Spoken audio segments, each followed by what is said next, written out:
Hello, fellow homebrewers. JP here, and I want to introduce to you the brand new Brew-Built X1 Conical Series available at More Beer. More Beer sells the highest standard in homebrewing equipment, and the Brew-Built Conicals are just that. They're made from mirror-polished 304 stainless steel, and they come with loads of features that you and I have been looking for. They have a full 2-inch bottom dump valve, which will eliminate your clogging issues, while the sturdy base includes 4 reinforced legs, just like those big Pro tanks do. More Beer also carries the Brew-Built line of options and add-ons like casters, pressure kits, and even external glycol chillers. So you can find out more about the new Brew-Built X1 Conical Unitanks by going over to morebeer.com for detailed videos on the entire line of Brew-Built Conicals. You can trust Brew-Built with your next fermentation, and you can trust More Beer to find the right conical for you. Brew-Built at morebeer.com. Restore your vehicle's engine to run like new with Valvoline Restore and Protect, now available at Advanced Auto Parts. It's the first motor oil ever to remove up to 100% of engine-killing deposits. That's right, 100%. Stop by your local Advanced Auto Parts store today and get 5 quarts of Valvoline Restore and Protect Premium Full Synthetic Motor Oil for only $33.99. Up to 100% piston deposit removal when used as directed for 4 or more consecutive oil changes at standard maintenance intervals, based on adapted sequence 3H testing. Today's Sunday session is brought to you thanks to the fine folks at More Beer. Visit them right now at morebeer.com. I want people to believe in me, and I want people to believe in me when they taste my beer. That's what it's about. You mean you laid underneath it and tried to Put his tongue up the bung? I like to actually scoop up the yeast and look at it. 7 o'clock came real early that next morning. Yeah, man. Thanks for dumbing that down for us. You did an awesome job. It's all about food and beer. Punch me in the junk. Man, that thing was thick. The point is just beat it like it's your dick. I like to smell it afterwards. Are you being sarcastic right now? Yeah. Bring your body armor. I ran into my junk once on a ball valve in a kettle. That's a true happy ending. Now, live from the Brewing Network studios in Northern California, this is the radio program for home brewers, craft brewers, beer lovers, and beer geeks. It's your only source for live beer radio that brings expert brewers together with, well, expert drinkers. This is the radio program with a head on it. This is The Session.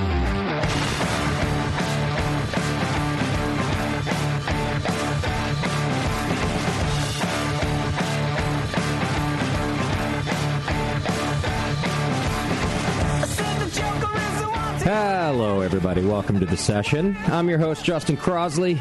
With me today, we've got Jason J.P. Petros, Tasty, Beardy, Bevo.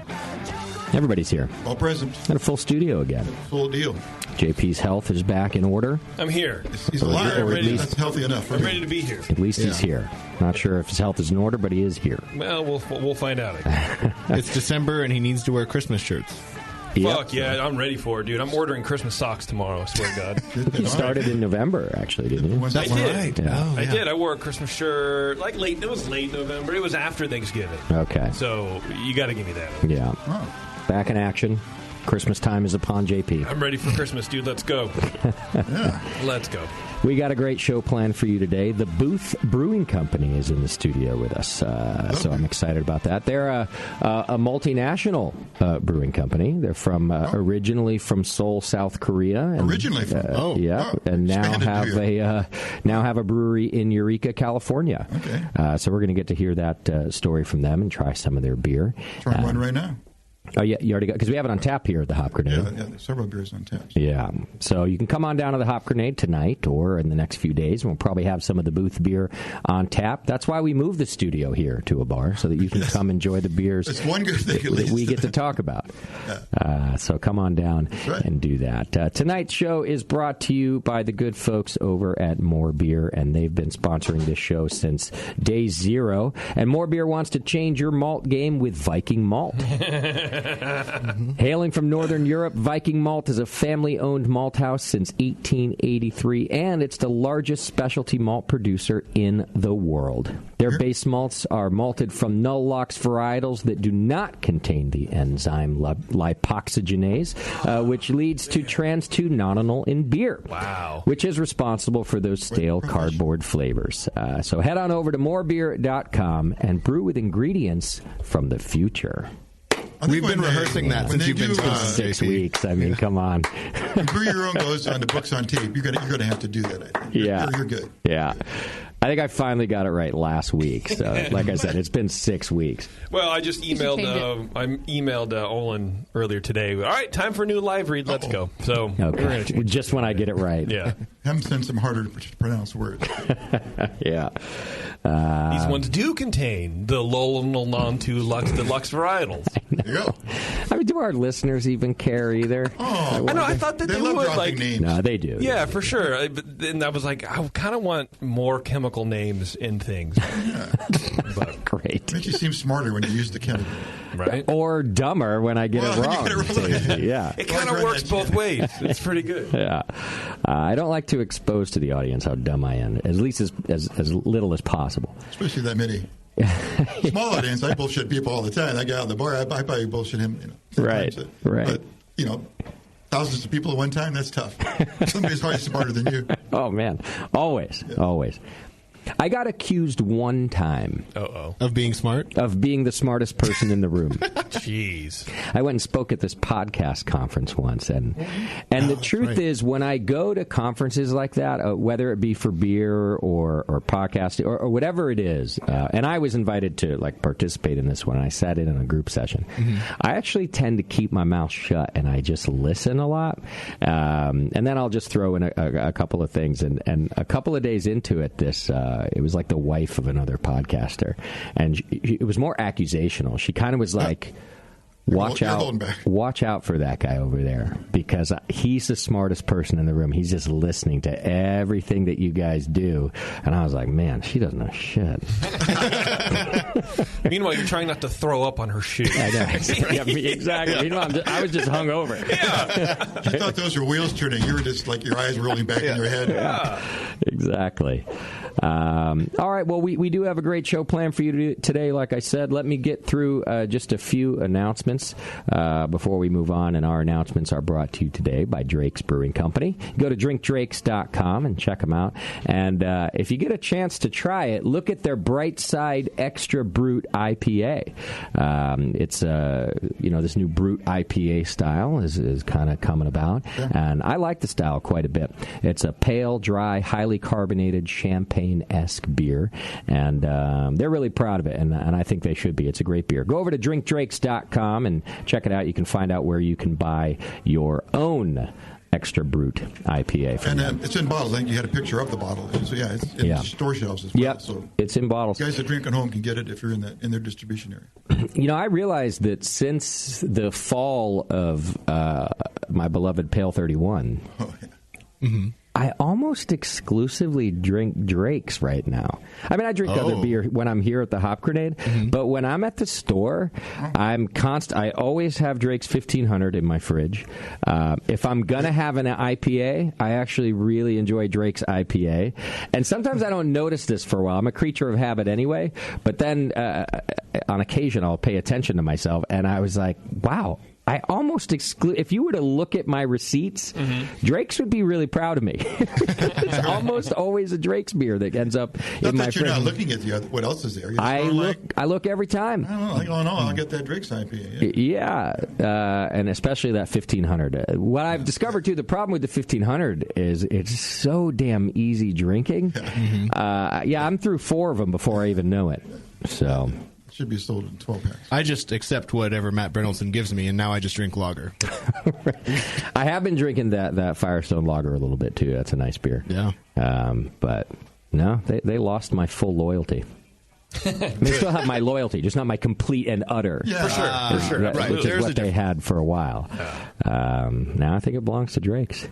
All right, so here's your announcements. I've been telling you we got some new shows here on the Brewing Network. We got Shine Runner Craft Marketing for those of you beer professionals out there that want a little marketing advice and how to get your beer on the shelves and how to get it noticed. Go check that out because the host, Mark Colburn, is doing a great job. The Hop and Brew School podcast I've been promising you, I'm going to submit it to iTunes this week. I finally got all the logo and everything we needed done to actually put that up on the website. So hopefully by the time you hear me on the air again, you'll be able to download our Hop and Brew School podcast, which is I'm really excited about. I think everybody's going to like it. It's all about hops, everything from growing them, even the research that goes into growing them to using them in your beer.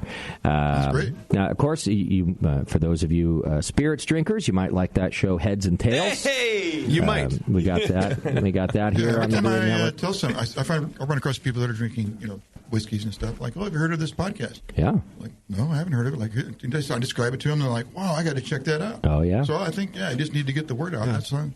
A lot of you, people sir. are interested in the topic. It's starting to get some legs. I actually looked at the download numbers the other day, and you guys are you're creeping up there. You're doing all right. We got into the double digits now? You got into the double digits. Yeah. Nice. 15, 16, something like that. Solid double digits. Are those emails accurate? Because we got the emails that came through like last month for the numbers. Are those just... well, if it was recently, then yes. Okay, because it was like from April. It was like an email I got last week, but it was reporting from April. I was like, well, that's weird. Were we on in April? No, if you look closer at the email, when I run those reports, it gives you everything from the beginning of the year up until now. So there should have been a report for every single month. I know it's a real boring question, but I had to ask you just then. I think we're recording on the 14th of December. So anybody listening live or up until then, you get a little fresh aspect on what we're aspecting. All right. Yeah. Check out our new shows. I'm proud of what we're doing here at the BN. What's going on here? I've been letting you know our Spring Brews Festival, it's back. It's our 10th anniversary, and it's happening on March 30th, 2019. I know I'm giving you a lot of notice, but usually people yell at me because I don't give you notice. So I'm just giving you the save the date now, and tickets will be on sale sometime in the beginning of the year. But just put it in your calendar. It's going to be a good one. Yeah, it always is. For those of you doing your Christmas shopping that also want to help out the Brewing Network without having to spend any extra of your hard-earned cash, do your Amazon shopping through the Brewing Network. Just click the Amazon link. It's on the left side navigation of our homepage. And those of you here in the U.S. of A. can just click on that and do your shopping as usual. You can even bookmark the link, and then every time you shop, it's just a great way to support the Brewing Network as you go on about your daily business.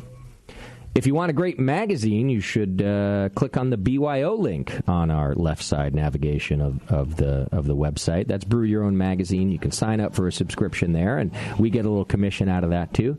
And that's another great way to support us. Or you can just go on over and subscribe and join the BN Army for as little as $2 a month. You're entered into the More Beer monthly donation giveaway, which is a chance to win $100 to spend over at our wonderful sponsor, More Beer. Plus, you support us on a monthly basis. And we thank all of you who've been doing that for so long. An enlightened person if you get as much out of this that where you want to do that. Yeah. Just remember, all of those verbal tips that you give us, they just don't go that far anymore. We always just go, wow, I'm so glad we're impacting you. You taught me how to brew. I opened a brewery because of you. That's wonderful. Wow. Yeah. And if that free education was worth anything to you, it's just hit that donate button. It's a great thing to do. Or if you have started a brewery and you attribute some of your success to the Brewing Network, consider becoming a sponsor. And then we can give back to you again by spreading the word about your wonderful brewery. And you can find all those links over on our Brewing Network website of how to contact us to sponsor and everything else. All right. Sign up for Twitter, Facebook, and Instagram. It's a great way to get news about the BN and silly anecdotes and photos and all the things that we do over on our social medias. Send your feedback to feedback@thebrewingnetwork.com. And if you got show ideas, you can send them over to Bevo. That's Bevo, Beevo, @thebrewingnetwork.com. And believe it or not, she listens. So if you've got any great show ideas, you can send them over there, and we'll do our best to get your favorites up on the air. She's giving you a stink eye right now. Because she doesn't listen? I think most people would believe it. Yeah.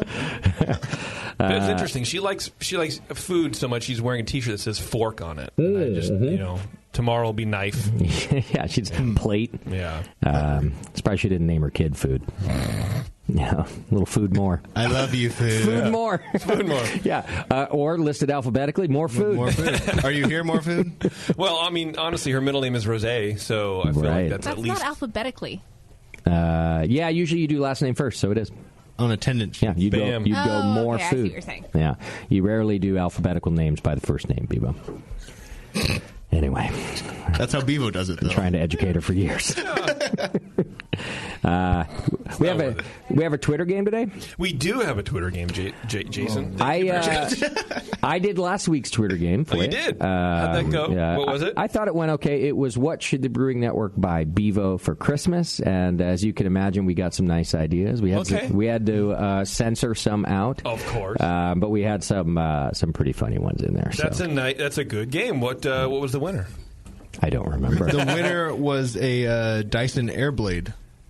Oh, yeah. For doing her dishes. To dry the dishes. Okay. Yeah. Is that a problem? No, because, a long time ago she mentioned that that's what she would use one for if she was in her house. Oh, wow, that's a deep cut. Yeah. All right. Well, that's good. It went over about as well as going over right now, by the way, JP. Yeah, my opinion did not matter. I think Terrence had the best one, but we DQ'd At all. Oh, that's right. Victoria's ballot up.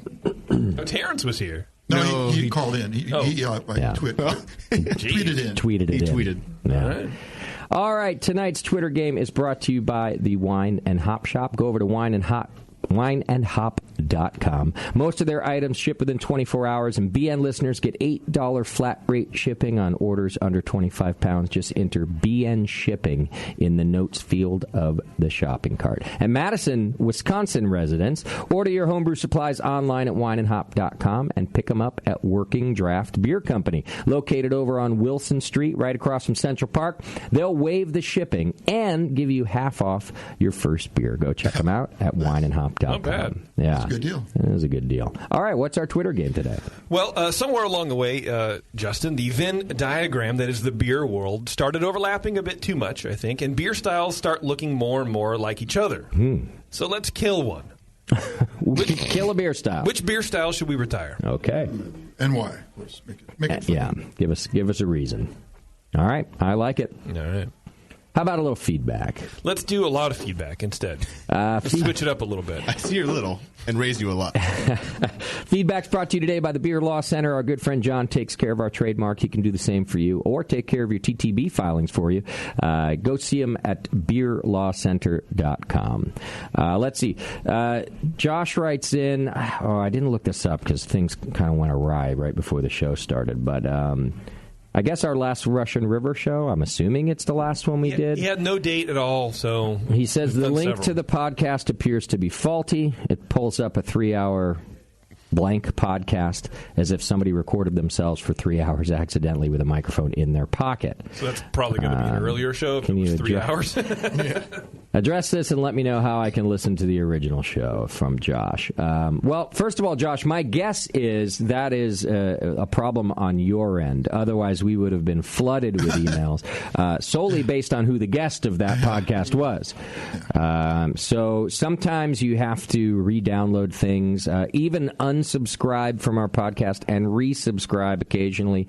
I will, however, look into it for you. I'm just going to assume that I would, like I said, I'd have been flooded with emails about that one. Yeah, for sure. But I'll take a look, Josh, and thanks for bringing it to our attention. So now this one's interesting. I thought about not reading it, but I guess I will. And it's mostly because I don't have any background on the actual topic. But maybe you guys have heard a little bit about it. Rich wrote in, apparently there's a bunch of, kind of media backlash or customer backlash surrounding Trillium Brewing Company. Oh, yes. You guys heard about this? Yeah. Rich writes in that Trillium's regarded as one of the forerunners of the New England IPA. And he says they're currently facing a lot of backlash after a former employee exposed the company on Beer Advocate for underpaying their retail workers by making them tipped employees.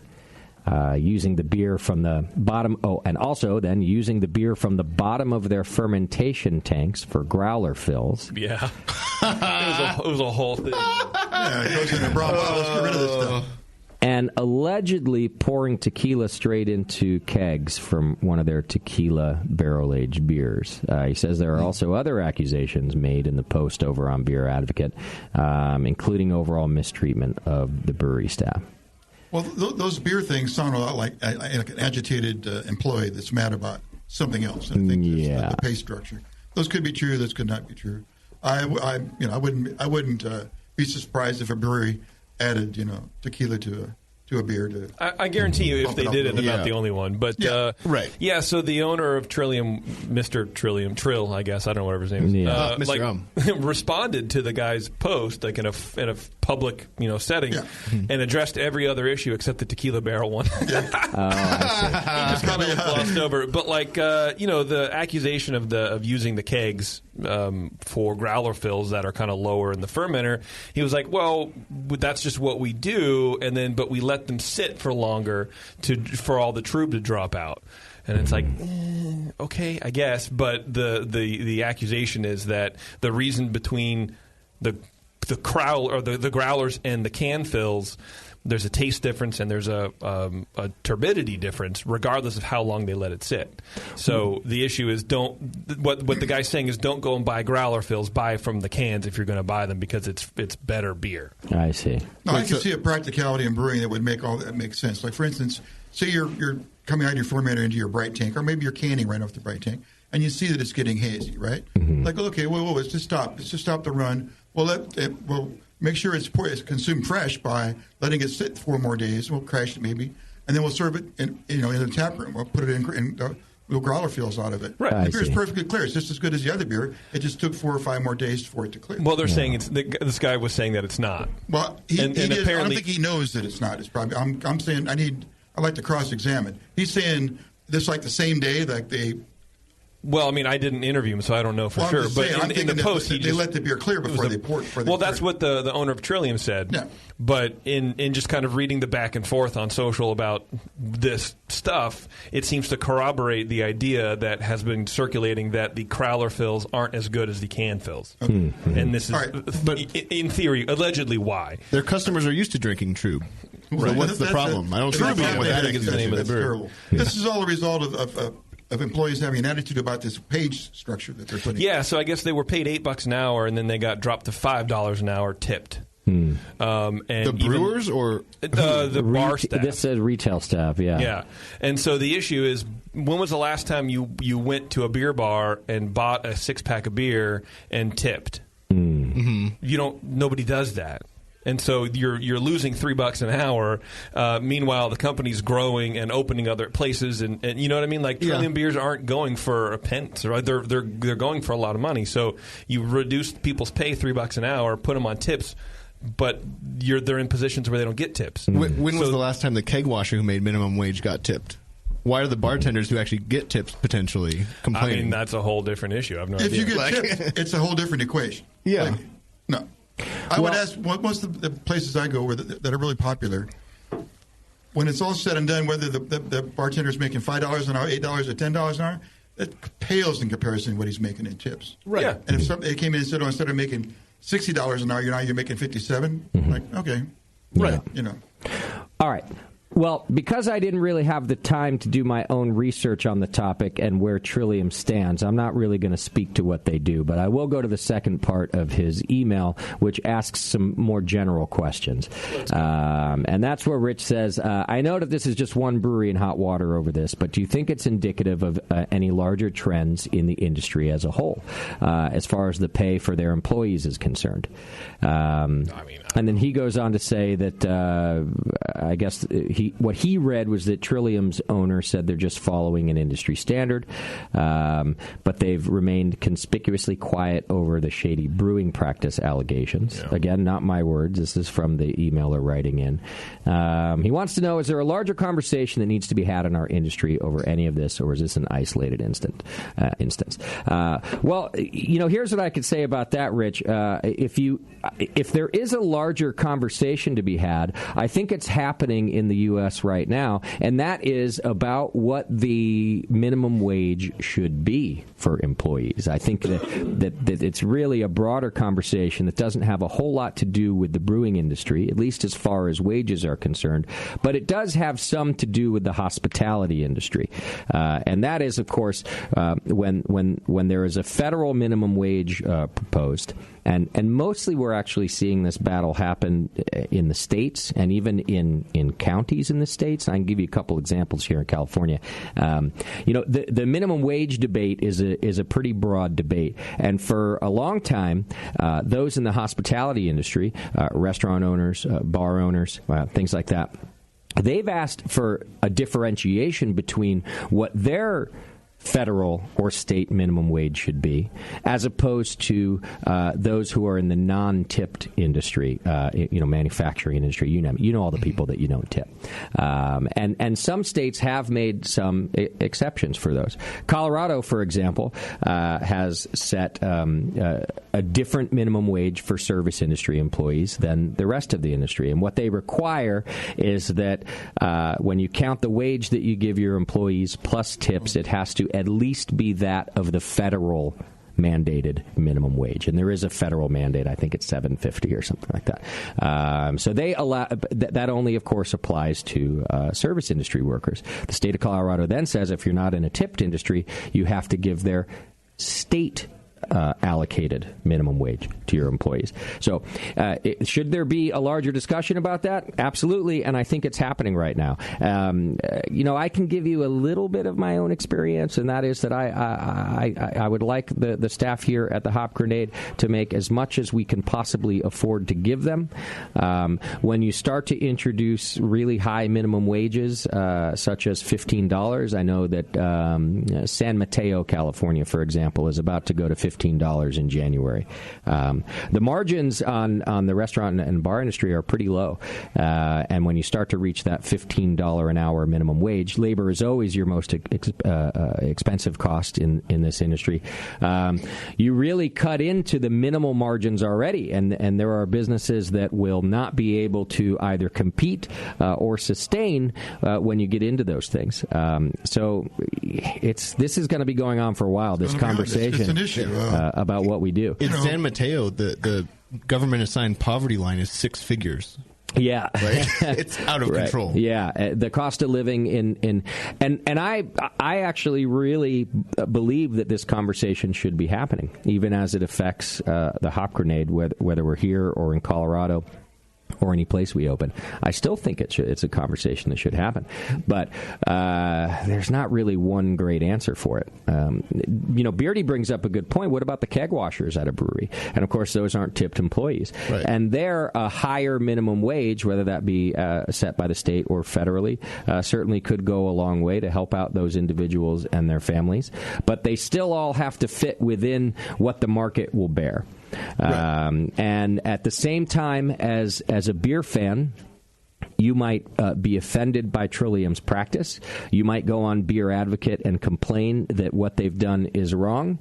I would venture to say you'll also be some of the first people I hear from when the beers at the Hop Grenade cost $10 a pint instead of $7.50. Sure. Because, again, once the margin gets reduced, and certainly sometimes reduced to nothing, where do you think that money's going to come from to pay the higher minimum wage? That's right. That's how they make money. They buy it for one price, sell it for another. Right. If they make, if you're making, say, gross with rent and all that kind of stuff, or not even rent and all that, you're making $3 a pint as a publican, and your servers are getting $1 a pint. Well, he's got a pretty good business. He gets the 25% of the take. Right. You're getting like at the very end, if 5% comes out, you had a good year. Right.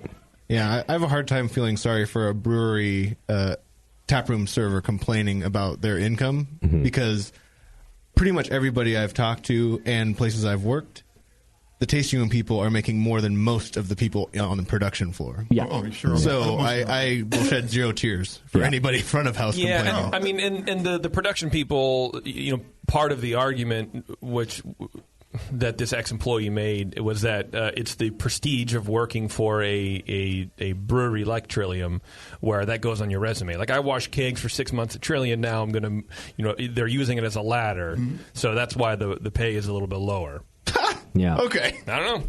But regardless, Trillium talked to these tenured employees whom they lowered their hourly wage $3 an hour, and they reinstated the hourly wage. So they clearly did someone dirty, and because now it's back up to what it used to be? Because this guy called them out, and they got a ton. I mean, if you Google just the word Trillium, there are tons of news articles countrywide on what's going on. So I'll go take a look after the show because I'm curious how that went down. I guess I would just like to finish by saying if you're concerned about minimum wage and you're concerned about what folks are being paid, just remember that you're also part of the system as a consumer. So it's always difficult to hear consumers complain about what staff might be getting paid, but then also complain about the price that you might pay as a consumer as a result of everybody's wage rising in the U.S. And I'm not going to really advocate for either side of that, but it's an ongoing conversation, and make sure you're ready for the consequences of which way you vote on those types of things. Yeah, well, that's why capitalism is bullshit, and we should just abolish it and go straight to communism. Thank you, comrade, for saying that. Yes. Right. Oh, hey, brother, we got an eighth keg of IPA. Everybody come in for your rations. Here is Dolma for you. All right. Well, we got time for one more, and this one's I don't really understand this one. It's a bit strange. I'll read it anyway. I'll read it just as it's written. How much wood? Woodchuck? Yeah. Hello, all. Good couple of shows the past few weeks. Also, thanks for the quick uploads of the shows. Guarded compliment. He says, referring to these quote, from the ground up brew pub style stories recently. You know the, quote, being built with true grit type shows, man. It is heard in the BN airwaves. And as amazing as Push Eject is, not he nor any other sound guy can authentically replicate the tone of a person that has put in real blood, sweat, and tears to get their dream to reality. And while a lot of us yearn to hear from the likes of Heineken or the pathway of selling out, too, many, many, many more of us just want to hear from folks that are doing what we want to do and be able to pay the bills. And that's from Kevin in Dixon. He's saying you can't fake genuine emotions like that. Well, in what context? What is he even talking about? He's thanking us for having guys on that are just like him, wanting to start a brewery someday. And he is? He loves hearing their success and how they can feel their heart and souls in it. Yeah, the passion comes through, and not even Push, who is a god at special effects, can manufacture that. It's just like you can't have...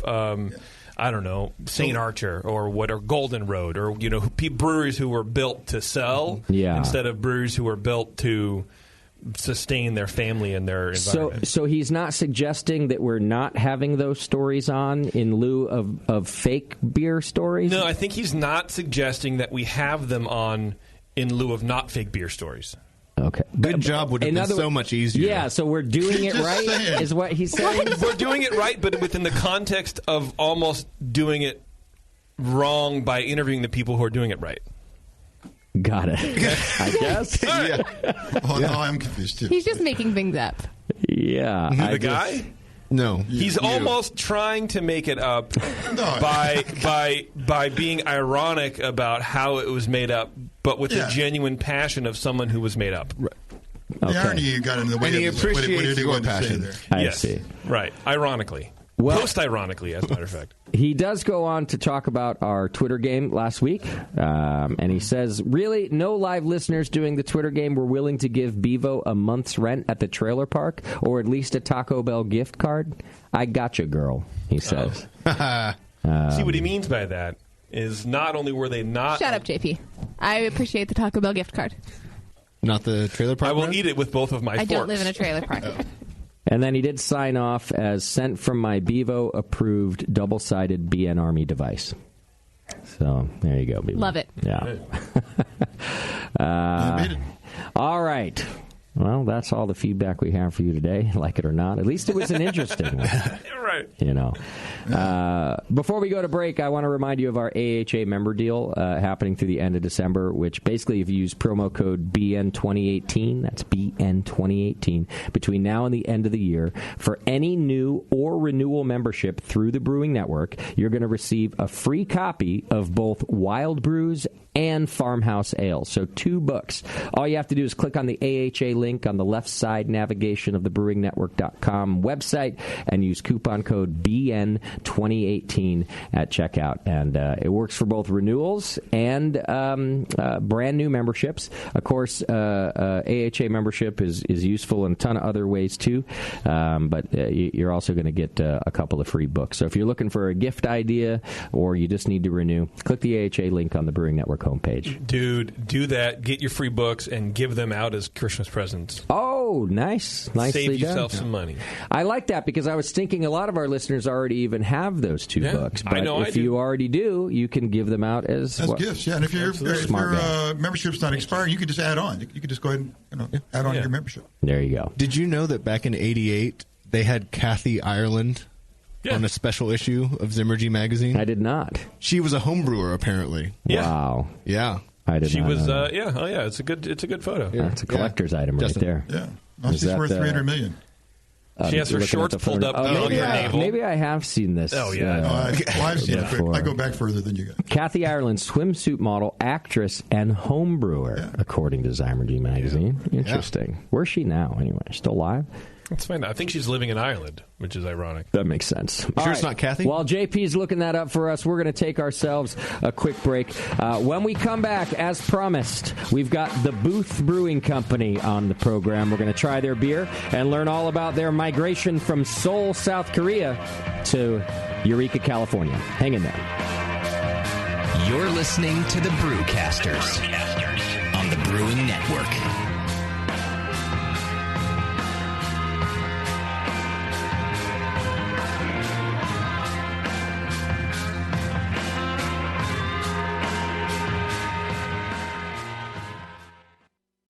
Why is it that with sparkling water, I'm always playing guessing games with what flavor I'm drinking? Is it citrus? Is it aluminum can flavored? Not sure. Sparkling ice, though, they really mean flavor. Like in-your-face flavor. Orange mango, black raspberry. Don't even get me started on the strawberry lemonade. Kiwi Strawberry slid right into my taste buds DMs last night and let them know who's boss. No subtleties there, and no sugar either. But it does have vitamins and antioxidants. Find sparkling ice at a major grocery store or club retailer near you. Sparkling ice. Anything but subtle. The 21st Amendment. Watch out! Do you like beer? They make beer. Watch out! Do you like friends and fun? They make friends and fun. Watch out! Do you still like to have a good time? The 21st Amendment. Watch out! The 21st Amendment in San Francisco, located at 563 2nd Street, 2 blocks from the building where baseball is seen and played. Try their beers in the pub or try them in the can, featuring Monk's Blood. Made with real monk. Watch out! So why not have the best time of your life? Go to the 21A and Sean O'Sullivan will personally greet you with a can of Monk's Blood. The 21st Amendment. Watch out! This advertisement is not in any way affiliated nor associated with the 21st Amendment Bar and Pub, nor its subsidiaries or affiliates. This telecast is not copywritten by the 21st Amendment for the private use of the Brewing Network. Any use of this telecast without Jamil Zainashev's consent is prohibited. Suck it, JP. Do you know the 3 most important rules in brewing? Sanitation, sanitation, and sanitation. And no one does it better than 5-Star Chemicals. 5-Star knows sanitation. You can only sanitize clean equipment. And 5-Star knows how to clean, too.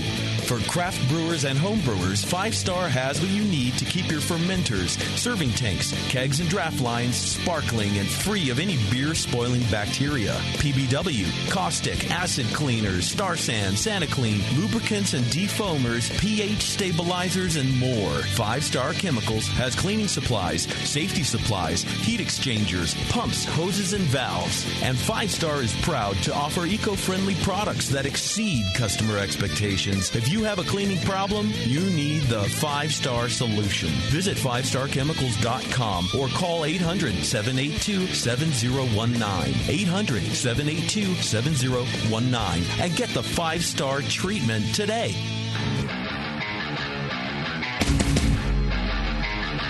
Hey, motherfuckers, this is Doug from fucking Society. You're listening to The Session on the fucking Brewing Network. Fuck you. Yeah, welcome back to the program. Thanks so much for hanging out with us today. We got a great show planned for you, so stick with us. Also, if you're looking for a good deal, go check out Brew Swag. You can go to brewswag.com.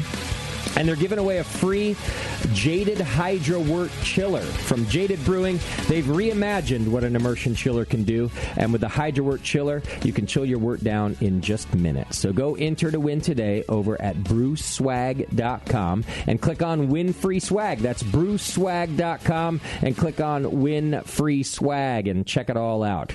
All right. Like I told you, we've got the Booth Brewing Company in studio and on Skype. We got a couple of you guys here. Yeah. Well, we're surrounded. We've got Young Lee in the studio with us. Welcome, Young. Hi, guys. And we've got Dave Franklin on Skype remotely. How are you, Dave? What's happening? I'm doing well. Good. Thanks for being with us, both of you. We're excited to talk to you all about your beer. Listeners, you can follow along if you want to. You can go to theboothbrewing.com, theboothbrewing.com. You can check out awesome artwork on your labels, guys. You can go look at that on the website and find out all about the beers that we're going to be talking about today, too. Okay, well, let's start with a little history here because very interesting, especially for the American brew scene. Your first brewery was not in the U.S. at all, right? Right. Okay, where's the first brewery? So our company was founded in 2013 in South Korea. Okay. And we started as a pizza beer spot, so one pizza, one beer. And our founders wanted to make a booth where people just come and, gather, whether different backgrounds, it doesn't matter who you are, where you're from. Okay. And you come here and, eat pizza and drink beer. Got it. And back then, we didn't even make our own pizza. So we would we reached out to a famous pizza maker, and we got the dough from them. Nice. So we just have had one oven, and we had just cheese pizza and pepperoni pizza. Okay. And we reached out to a famous home brewer back then in Korea and asked him to, make a beer for us. Got it. That's how we started. And, soon after, that picked up in the market, and we opened up to 7 different spots. In South Korea? In South Korea. Okay. Each place was one table? One booth? It was one booth.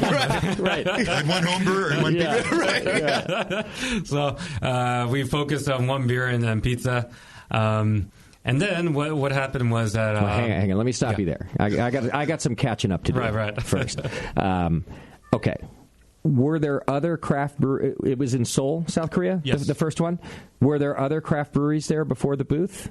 There was. Okay. But it was fairly new in the market. Okay. And was it a popular thing among people, or was it completely foreign, for lack of a better term? It was quite foreign. Okay. Because the other sort of starting breweries were operated by non-Korean sort of expats. I see. Okay. But the problem back then was that we had a very high entrance barrier in terms of law. So you had to have over 1,000 barrel, capacity to get a license. To get a brewery license. Right. So now this was my next question. You say that you found a home brewer to make a beer for you, and did that somehow circumvent the license? Like the home brewer was allowed to make beer and you're allowed to sell it? So we happened to find a contract brewing spot. So they made the beer for us, but we designed the recipe together. So you basically made beer from them. Correct. Okay. Right. And what was the barrier again? How many barrels? To get a brewery license? So I believe it was about 1,000 barrels. Is that annual production, or is that tank's capacity on site? I believe it was a tank capacity, but it was a high enough where it was hard to. I don't recall the exact numbers, but a lot of breweries would, if they wanted to sort of get away with the law, then they'll buy used fermenter and just put it there. just for the licensing purpose, and then not even have to use it. Right, because I mean their capacity is not there yet. Yeah, I'm not gonna lie to you at all. I've seen that happen. I don't know how many times in the U.S. as well. And part of that is that you could have separate breweries, and if yours is like a brew pub, as long as you brew on site. Right. I can't tell you how many times I just see an empty fermenter sitting there to satisfy the license. Yeah. So it's not uncommon, is what I'm saying. So it was okay to be a brew pub, but to distribute or to sell, anywhere else, then there was a lot of restriction. Okay. Even until now, there was sort of Cost and Height, which is sort of Budweiser and Miller of Korea. Okay. They have over 90% market share by volume. Okay. So the craft beer scene is changing really fast. But, we're getting there, and the law is changing every year in favor of craft beer industry. Got it. Yeah. Okay. So now let me catch up again. So now you're saying that you have 7 locations in South Korea? Correct. Not all in Seoul? They're spread out? We did open one in Busan, which is the southern part of Seoul, Korea. Okay. But now we don't operate that anymore. But now we have 7 locations within Seoul only. Within Seoul. Yes. And now the format is still 2 different pizzas and 1 beer and a booth? But now we, since then, a lot of things changed also. Sure. Where are you at now? Okay. So where we are at now is that, when our 2 of our founders, they went on a honeymoon, and then they went to brewery tours, and they stopped by San Francisco Mikkeller, and they fell in love with it. Yeah. So one of our founder reached out to them and asked them, what can we do to open up a Mikkeller Seoul? Oh. And that's how our relationship with Mikkeller started. So we became a importer of Mikkeller, and and then therefore we could open up a Mikkeller Seoul. So we still manage that, and we and is that a pub or a brew pub, Mikkeller Seoul? Pub. So no brewery there. Okay. No, not yet. Okay. Same as San Francisco here, folks. By the way, if you've never been here, just a tap room. Okay. Now, do you have a brewery in Seoul now as well? So after that we built a 4.5 barrel system. Okay. We have a microbrewery just outside of Seoul, but that's mainly used to supply our 7 tap rooms. Okay. So it's not used for any distributions. Okay. But you can make beer for all 7 tap rooms out of there. Correct. Yeah. That's a lot of brewing. Yeah. Out of a 4 barrel, you said, right? Yeah, 4.5. So somebody's busy feeding those tap rooms. Yep.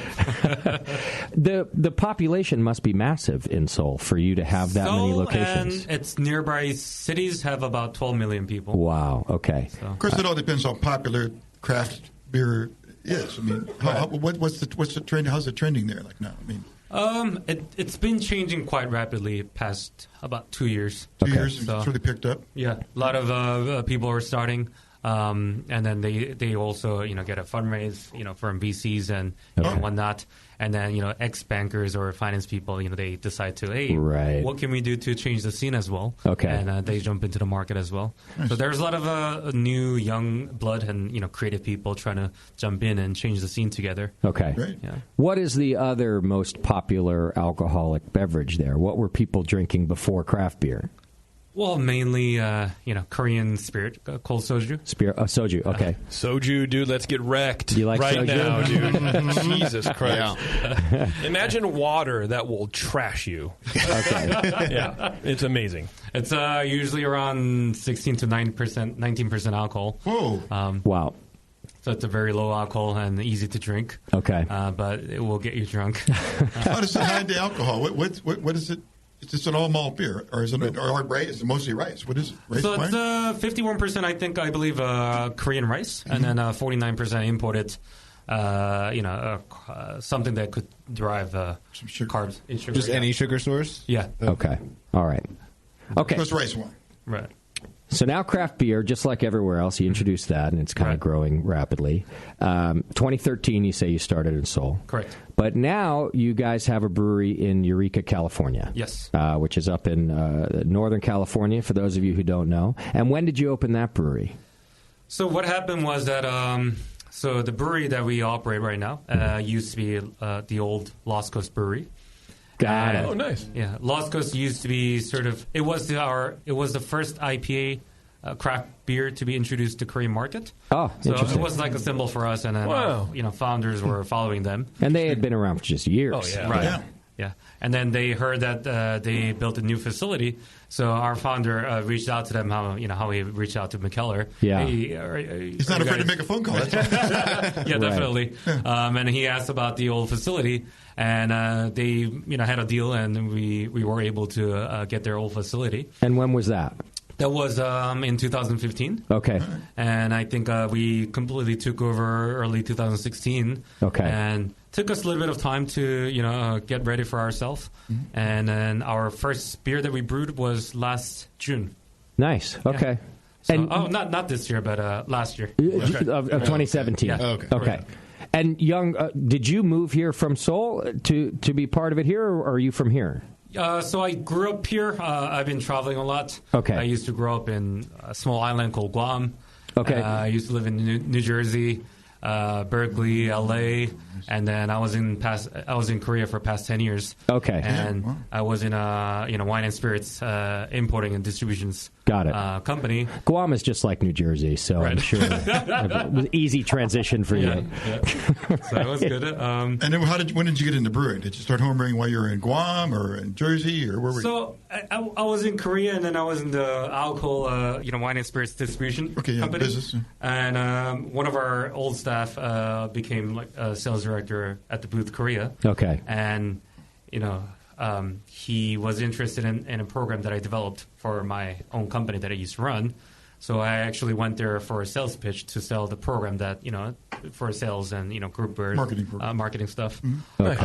And that's where I met the CEO. And that was when they're getting the brewery ready. Mm-hmm. And they wanted someone in the U.S. to handle the U.S. business. And we had a long conversation, and that's when I decided to move to the States. Right. You know what I think I'm picking up here is that Young is in the mob. And I mentioned, let me explain this real fast. Go ahead. New Jersey, Yep. so from Guam to Jersey, which that's if you're living in Guam. I feel shady like move. the last place you're going to go is like Jersey, right? Yeah. Then to get into importing and exporting of goods. Mm-hmm. Yeah, olive oil, beer, spirits. Like, Right. come on. So there's definitely a mob. How many people have you whacked? Let's just talk about this right now. Let's When get did it you out get in the open. I'm following your logic here. Are you a friend of mine or are you a friend of theirs? What's going on? Yeah. Well, we call you Donnie Brask. And we've got Dave Franklin on the line, too. And now, Dave, you're up in Eureka at the brewery every day, right? Yeah, that's correct. Okay. Did you warn Young ahead of time that he was moving to Eureka before he got this job? I'm from New Jersey, too, and so I don't know if it was communicated ahead of time or not. Actually, Eureka's beautiful, by the way, folks. It's a really. I was just thinking of the cities that you named off. I'm like, oh man, Young's going to be a little bored in Eureka. It's quiet. Yeah, well, it could have been Eureka, which is very different also. True. So there you go. But not as much concrete as in Jersey, I feel. And what about you, Dave? Where are you from up there? Oh, you said Jersey originally. I grew up on the East Coast. I came out here for grad school and just kind of hung out.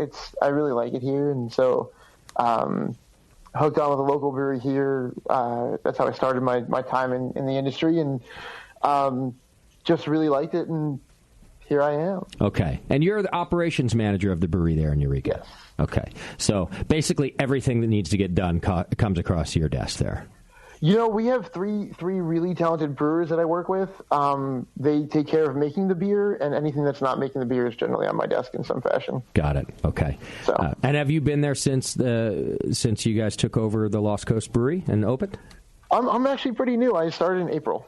Okay, just back in April. Yeah, so I'm pretty new to the whole scene. Okay.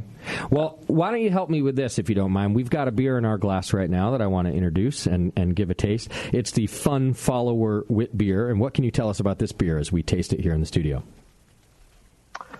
Oh, man, that's my favorite beer that we make when we make it. I love drinking all our beers, but that's the beer that makes the brewery smell the best. Okay. That's a beautiful wit that is, instead of doing the typical coriander and orange peel thing, we took an Asian twist on it, and it's lemongrass and Szechuan and black peppercorn. So it's got a big lemon note up front and a nice little pepper on the finish. It's amazingly versatile. I love pairing this with food. I love it with Asian food and Mexican food, especially anything with a little bit of spice. Yeah. Yeah, I find it really sessionable. Yeah, I really do enjoy that. Yeah, I love the twist on it, and it seems like a milder peppercorn than I'm used to, because the pepper bite is just so subtle and nice. Is that part of the Asian ingredient, do you think? We use a mix of lampong and telecherry peppercorns, and that gives it that little, it's there, but it's not overpowering. Got it. And believe it or not, the Szechuan peppercorn add more to the lemon flavor than the pepper flavor. Oh, that's interesting. They're not actually a true pepper. It's a flower. Okay. Yeah, the peppercorns have more of a drying effect that's really nice on this beer. Yeah, it's a good whip beer. It's great with food. It just makes me want like a big bowl of pho or spicy burrito. Absolutely. I had pho today. I would have been awesome with that. As a matter of fact. Yeah. Now, is this a theme with all your beers, that you're trying to introduce Asian ingredients, or just some of them? We have a pretty talented brewing team, and they kind of do what they feel. Our company motto is "Follow your fun." Okay. And that one ended up with an Asian twist, but it's definitely not our hallmark. If I had to sum up our hallmark, it's hoppy but not bitter, with a secondary twist on the Asian style thing. But most of our beers aren't necessarily Asian inspired. Okay. And Young, how about with the brewery back in Seoul? Are you finding yourselves trying to use more Asian ingredients there to introduce to the market, or are you doing more like American style beers? We try to hit the market in both ways. Okay. So we want to introduce the sort of traditional craft beer. Sure. Yeah. As well as we would like to test Korean ingredients on it. Okay. For our U.S. market, we started with the IPA and then hazy IPA. But we wanted to also introduce the Asian flavor, our sort of heritage. Yeah.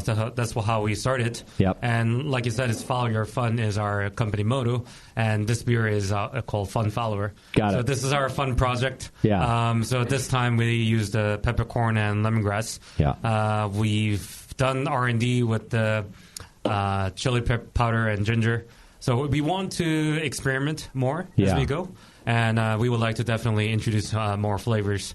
And have that twist to our beers. I think you're smart the way you're doing it, though, because it sounds like you don't want to back yourself into a corner where all of your beers have to have this South Korean take or this Asian take. You still want to brew great American style beer. It sounds like all kinds of beer. Right. You just make that maybe an accent of what you do. Correct. Yeah. I mean, pretty soon you start talking about yuzu and what the fuck is yuzu. But it shows up in your beer, and now you're totally underwater. But still, that's a cool thing, though. If every now and then I find a beer that comes out from you where I get introduced to a new ingredient, then I like that. But if every beer I buy from you, I get introduced to a new ingredient, I'm only going to seek you out when I'm feeling adventurous, right? Right. So you kind of want to meet both. Yeah. Do the portfolios match on both sides of the Pacific, or do you guys brew beers specifically for one? So, I mean, here we have a 30-barrel brew house, so we do have to make it at a scale. We do not have, unfortunately, a tap room yet, so it also limits us on becoming very creative. Okay. So we're trying, balance in between. Yeah. But I think we're growing, and growing enough where we could be more experimental. Okay. Starting probably next month. So we made a label called "Make This Happen."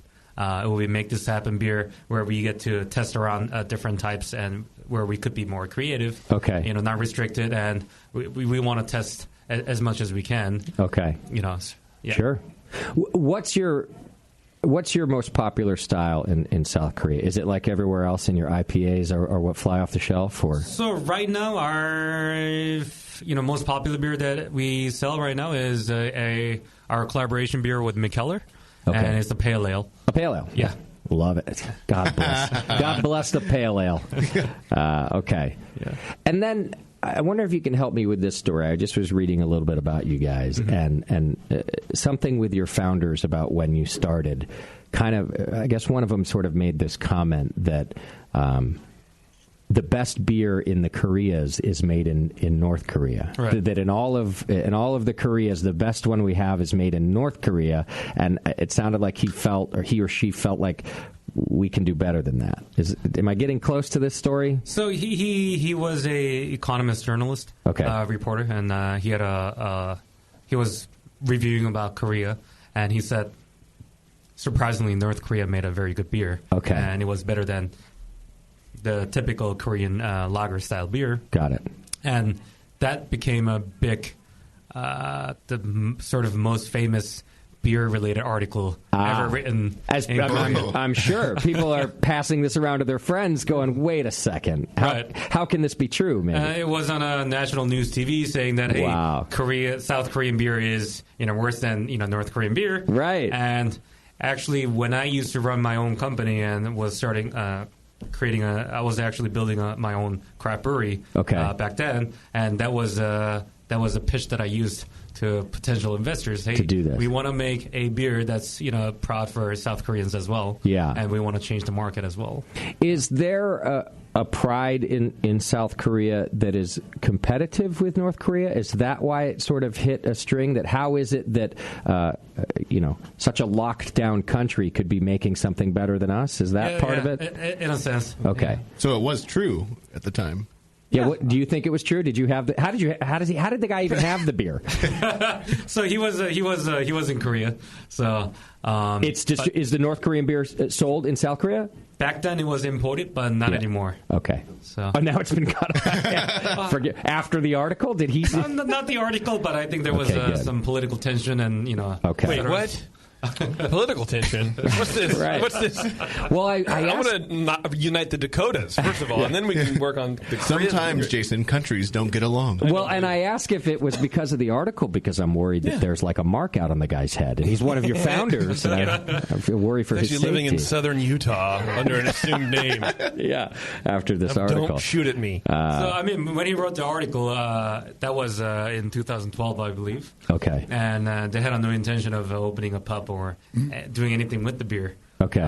But yeah, that article was a big hit in the craft beer scene. So the commotion around that article is part of what started the brewery, you think, or gave them the inspiration to move forward? Yeah, part of it. And then they just wanted a spot where they hang out together and have good beer. Okay. And that's how we started. But in a way, who was the founder that wrote the article? Kim Jong-il. Is that Daniel? Daniel, yes. Okay. In a way, he put his money where his mouth is, right? Because he mouthed off about this beer, it gets notoriety, and then he says, okay, well, I'll open a place that can make better beer. Well, I mean, we started as a pub, so we weren't making a beer, but we started somewhat casually. Okay. But we got, we were well received. Got it. So that's how we expanded. And Dave, have you been back to Seoul since working for the company? No, I haven't had a chance yet. I hit the ground, boots on the ground running as soon as I got here, and so I'm really excited for the opportunity to go at some point. I would have put that in the contract right away. Yeah, you're probably a better negotiator than I am when I signed on. I was like, yes, I want to make beer again. Yes. Right. You're like, well, why didn't you ask for more money? Yeah, I forgot about that part. I was excited about beer. Yeah, totally. Well, let me do this, guys. I got to get us to a break, and then I want to try another one of your beers. We got a couple of IPAs from you to try as well. So, Dave, can you hang in there a sec? Yep, I'll be here. All right, very good. We're going to take a quick break. Before we do that, hey, you guys remember Moonlight Meadery? Longtime supporter of the Brewing Network. Well, now they're looking to bring Michael Fairbrother's braggots, especially his Russian Imperial Stout braggot, to market. And you can help them get started by joining their Lunar Society, which includes 12 Society-only mead releases, 4 Society-only braggots, a hooded sweatshirt, and a pair of tasting glasses, plus discounts and much more. To learn more and to join the Lunar Society Club, check out Moonlight Meadery at moonlightmeadery.com. That's moonlightmeadery.com. And help our old friend Michael Fairbrother out. All right, we're going to take a quick break. When we come back, we've got more to taste, more to talk about, more to do with the Booth Brewing Company. Hang in there. It's The Session. We'll be right back.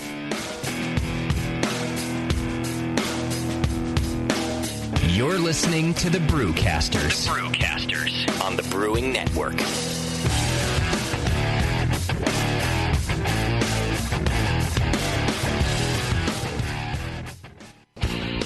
Your support of the Brewing Network means everything to us. We couldn't produce shows without you.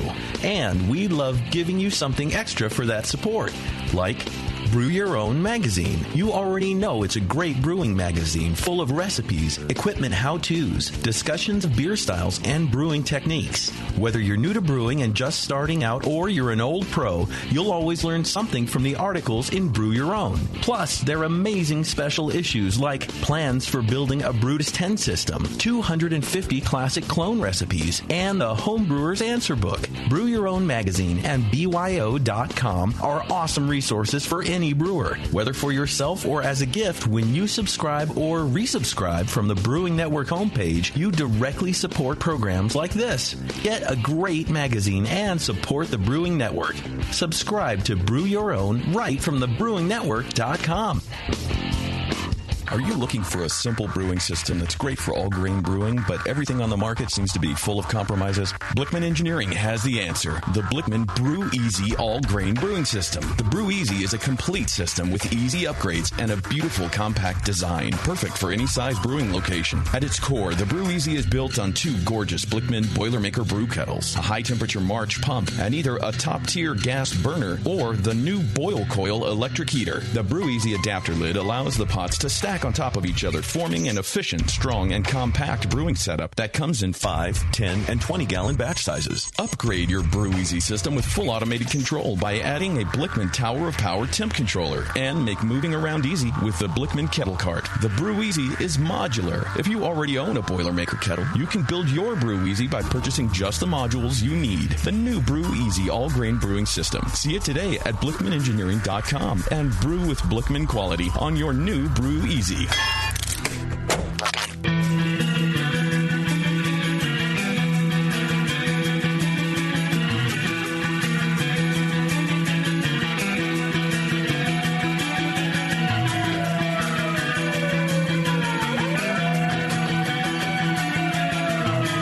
You're tuned into the session. Because life's too short to listen to crappy radio.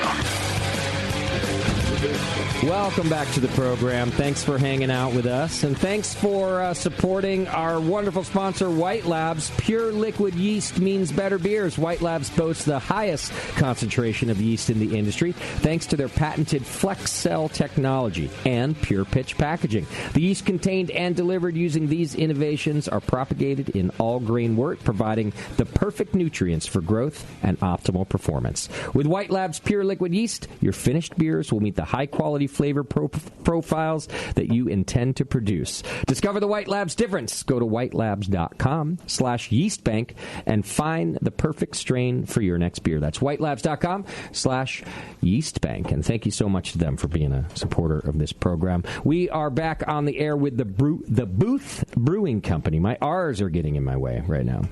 A lot. The Booth Brewing Company is with us. You can go to theboothbrewing.com and check it out. We've got Dave Franklin and Young Lee on the air with us. Can I tell you something? At the break, I went out and I got a pint of the wit beer. Yes. And it tastes completely different now than when we just had it. Than when I just had it. It's the peppercorn is so much more pronounced, and that perfumey kind of lemongrass is coming through. It for me, it's kind of a different beer. Did we have one out of a can and one off a draft, or I don't know. It was both from draft, right, Bevo? But I think maybe just sat You can too use long. your microphone if you want. Another way. I put it in there for you. Sorry, I don't have I put it in there headphones, for so you I'm 4 having a years little ago. trouble hearing you. Is your pint clear? Because No, my I poured glass them was both from the clear. tap. Okay, yeah, so they're both the tap version. No, I don't know, but it's even better. Okay. It's even because when I was drinking, I was like, I like the peppercorn. I really kind of want that You to be a wanted little more. more for it. And this is what I was looking for in the first place. Got it. Maybe it builds up a bit. Well, I've been in discussions about glass size makes a difference. Well, glass size, but it was also, I mean, it was poured and we were talking for 15, 20 minutes. Oh, so some of the aromatics might have come out more. But I mean, just smell it. Yeah, I will do that. Just smell it right now. I'll give it's that so a check good. out. I'll get a bigger pour later and give that a try. Oh, yeah, it's a lot more. Yeah, it's so good. And it's 4.9, dude. It's right in my wheelhouse. I'm ready for this. There you go. It's good beer. See that, Dave? You guys are doing all right over there. You're doing your job. Sweet, thanks. Later, young one. All right, well, we do have another one in our glass now. I want to talk about a couple different beers you guys are doing.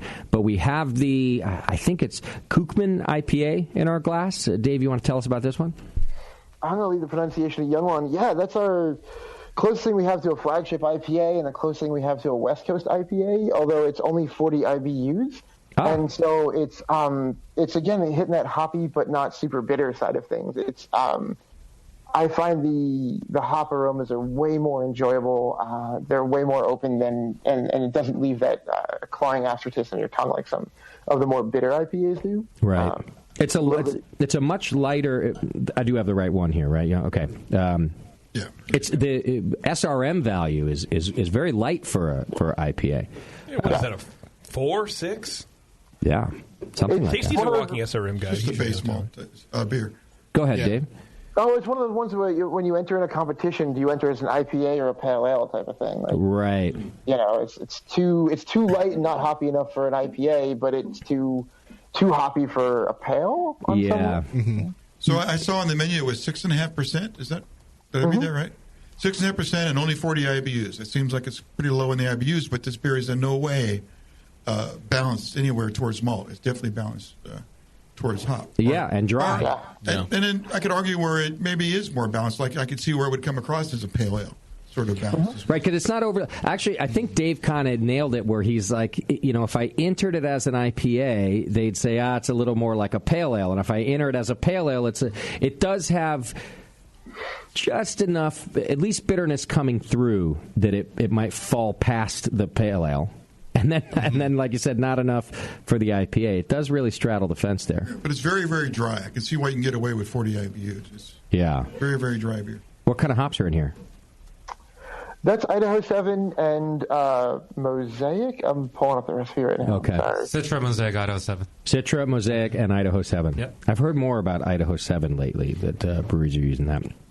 It's a phenomenal hop. I don't think anyone else should use it and make my price go up, but I think it's a phenomenal hop. Right. And that's a hop blend, correct? I think so. Or is that a variety? A single variety? It's a variety found in Idaho on some dude's farm. On some dude's farm. Yeah, some dude found this looks like a new hop. I should use this. And the hop companies were like, oh, that's cool. I forget whose it is. I think it's YCH, Yakima's. I do believe it's YCH. No, it's not YCH. I think it might be YCH. They're going to hate me if I get this wrong. And I think we just talked about it on our new Hop and Brew School podcast, if I'm getting the variety right. And we talk about how this hop was found, like you say, kind of randomly on a farm. I hope I'm right about that. I seem to remember us too. We did like 7 shows in a day, so trying to remember exactly what it was. But interesting hop. And then Mosaic is always, I think, a nice one to use in an IPA. And it sounds like also you guys have found hops that really complement each other, which is something. I mean, I think it sounds obvious, but a lot of times people will go hop forward with one. But I'm learning through this other podcast that some of them actually boost the flavor of others, right? Like Citra and Mosaic, great to boost each other. And I'm with Tasty on how dry it is. I like that. Yeah, dry as a bone. You know what the finishing gravity was? Is that on the brew sheet there, or do you just have the menu? That's a good question. I don't actually know offhand what the final gravity is.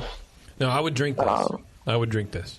Oh, and see, I think again because it straddles that fence, right? Yeah. Because you're not the biggest IPA fan, obviously. Well, he's not a 50 IBU fan. He's probably a 40 IBU fan. 45 I mean, it depends on the alcohol. I'm not a high alcohol fan, right, yeah. But this is it hits for me what I want in a beer. Yeah. Hop flavor. Kind of, the new school kind of hop thing. A little bit of malt sweetness, but not a whole lot. Mm-hmm. And then just dry at the end and kind of, it's almost like, not to be insulting, it's almost like a light beer. You drink it, and the flavors are there, and then they're gone. And you want to experience that again. Yep. You go for another sip. Yeah, I really like it. Yeah. So Dave, what is the malt bill in this beer, roughly, to make it so light in color? It's like a lager. Yeah, there's not a whole lot to it. It's mostly two row pale, little bit of flake barley, little bit unmalted wheat. Nothing too crazy in there. Okay. Keeping it really simple, letting the hops kind of shine through. Flaked barley and unmalted wheat. That seems kind of not really IPA-ish, right? Is that what you're a doing? little bit of anything is not going to affect the beer that much. I mean, you're not looking at a whole lot. You're looking at less than 10%. The beer's got great head retention, so if that wheat's adding to that, good job there. I don't know if I've ever heard of flake barley in an IPA, though. That's kind of what I'm getting at. Yeah, it's barley. It's just interchangeable. No. You can use flake barley is just regular barley. It's been run through a hammer. You could substitute it almost pound for pound. You just get a little bit more character because it's gone through that extra process. Tasty, wouldn't even the amount of churro required to get to 6.5 normally be more color than that? Yeah. So I wonder if there's like a... What brand of churro is it? What brand? What variety?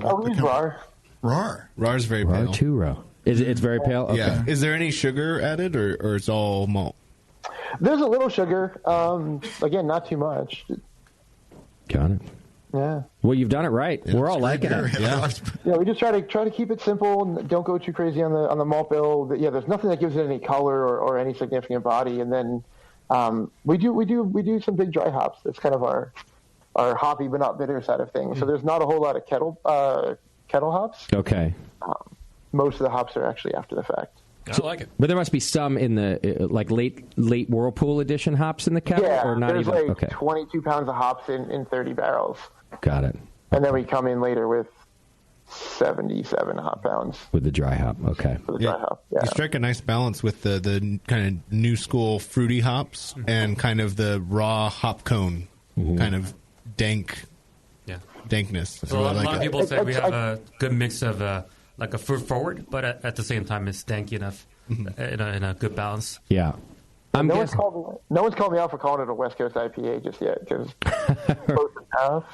I don't know. I mean, if I were you, I'd call it a West Coast IPA. What makes it not a West Coast IPA? I would too, because especially the proliferation of hazy beers, you can call now anything a fucking West Coast IPA. Because we've forgotten what West Coast IPA. You know what I mean? That's true, but I also say I would call it that because it does fit the bill in a lot of the ways. Maybe not in the color, but we like them dry, and then like the new school hop. I don't know if it's bitter enough. I think it's not bitter enough. Yeah. Right before the hazy trend happened, West Coast IPAs were almost this light. They were looking like that, but that's how they did it. But they were bitter. Yeah. Okay. Right? Yes. I think it's almost like a strong pale ale. Yeah. Like a dry hop strong pale ale or something like that. Okay. I feel like there was a movement right before hazies got big to like more big dry hops, more exploration of hop flavor, moving away from the bitterness, and then the hazies took over and everything went to shit. You know, there's you're not wrong. There's a couple people on this program who agree with you. Let's talk about it for 12 hours. Well, I love hazies. They're confusing. They are confusing. And Tasty, maybe just to hammer the point home that y'all are talking about here about how maybe just before the haze they were close to this. So I've got Russian River Row 2 Hill 56 in my glass right next to it here. I can put it on the camera there, which is, I would also call a light SRM West Coast. Of course, he calls it a pale ale. Right. It's right on the cusp, I think, of a West Coast IPA. And then, of course, there's the one that we're drinking right now from the booth. So also light. Much lighter, the booth, right. And maybe right on the cusp of what you guys are talking about before the haze craze thing started taking off. Well, and I think pale ales, too, tended to be a little bit darker in color than IPAs. West Coast IPAs. Anyway. Oh, really? Okay. That the pale ales an American pale ale has crystal malt in it. Yeah. A West Coast IPA, by definition, probably doesn't generally have that much. I see. The whole West Coast IPA came about during the hop shortage when why add crystal malt to your beer? That means you got to add more hops to offset that. Let's just take all the crystal out and we can get by with just a little bit of hop, like an early edition. Got it. Because hops were like, whatever, $35 a pound or whatever. Tasty, sometimes you're like a historian I'm an old of guy. the style. That makes me No, but I like when you point out the social aspect that was happening or the economic aspect that was happening, because you spend all your time talking to brewers. Yeah. And so while I wouldn't have said the West Coast IPA thing happened because of a shortage or some other economic thing, you're in there. I just like when you throw that stuff out there because you're talking to the brewers about that. I like it. Well, it's a damn good beer, Dave. It is good. It's nice and dry. In some ways, it has what I consider the qualities of a brute IPA. It's so dry and so low on like malt character that it just comes across as just real drinkable, real quaffable. Oh, yeah. And this beer's at 40 IBUs, and it should be like under hopped at 40 IBUs for the ABV. But man, it's just easy drinker, just well attenuated. I bet it finished at maybe four. Had to be low. Lower, less than 4 Plato, probably more like 3.5. Oh no! Oh yeah, I would say sub 10 specific gravity. Yeah, this is less than 2 Plato. 10.6. Easy. Okay. Yeah. Wow. Well done, sir. Hold on, my wiener's a hydrometer. Let me just put it in there. Okay. Let's figure that out. Well, now Thank God for Skype.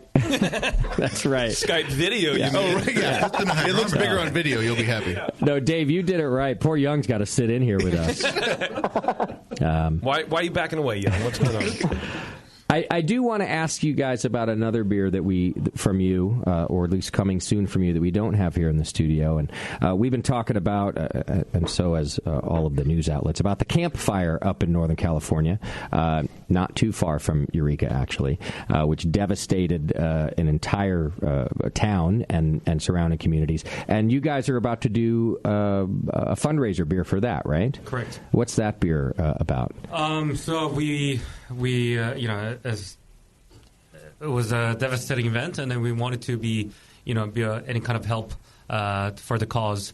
And we were actually intending on brewing a batch for it. Okay. But we've heard about the Resilience IPA, and we wanted to be part of it, but unfortunately we don't have the tap room to do that. Yeah, let me talk to our listeners about that just briefly so they know the background. But Sierra Nevada Brewing Company had put out a call for any brewery in America that wants to brew a beer, and it was going to be called Resilience IPA. And it turns out that breweries can absolutely participate in that, but they can only be sold out of their own tasting room as opposed to distributed. So anyhow, that's kind of the background. So any brewery that wants to participate and call it Resilience IPA has to have their own tasting room, which you guys don't yet have in Eureka. Correct. Is that about right? Okay. Yeah. So you guys are going to do something else instead. So we have a red ale that we wanted to send it out, and we call it a California Red Ale. Because, I mean, of course, us being in Northern California, campfire is, big fire. But, also there's a big fire in Malibu. And, we always have that issue throughout California. Yep. So we named it a California Red Ale. Okay. And it will be Red Ale that we originally had a recipe for. Okay. And we did a bit of the Booth kind of artwork, okay. a twist. So that we could also visually show that and, have, some contribution to this cause. Excellent. Cool. Yeah. Cool. Is it called Rake the Forests? Because you people up in Northern California need to start raking your fucking forests. I'm just going to say that right now. Yeah. I'm sorry to be so frank about Get off your lazy butt. Put your Roombas out. Is it going to be available on draft as well? Can the Hop Grenade buy some of this beer? Yeah, draft as well as can, and cool. Probably people can see it. Well, I can put it on the... as long as some weird sext doesn't pop up on your phone while I show it to the camera. Oh, sorry, Young. I won't send you that picture until after Justin has his.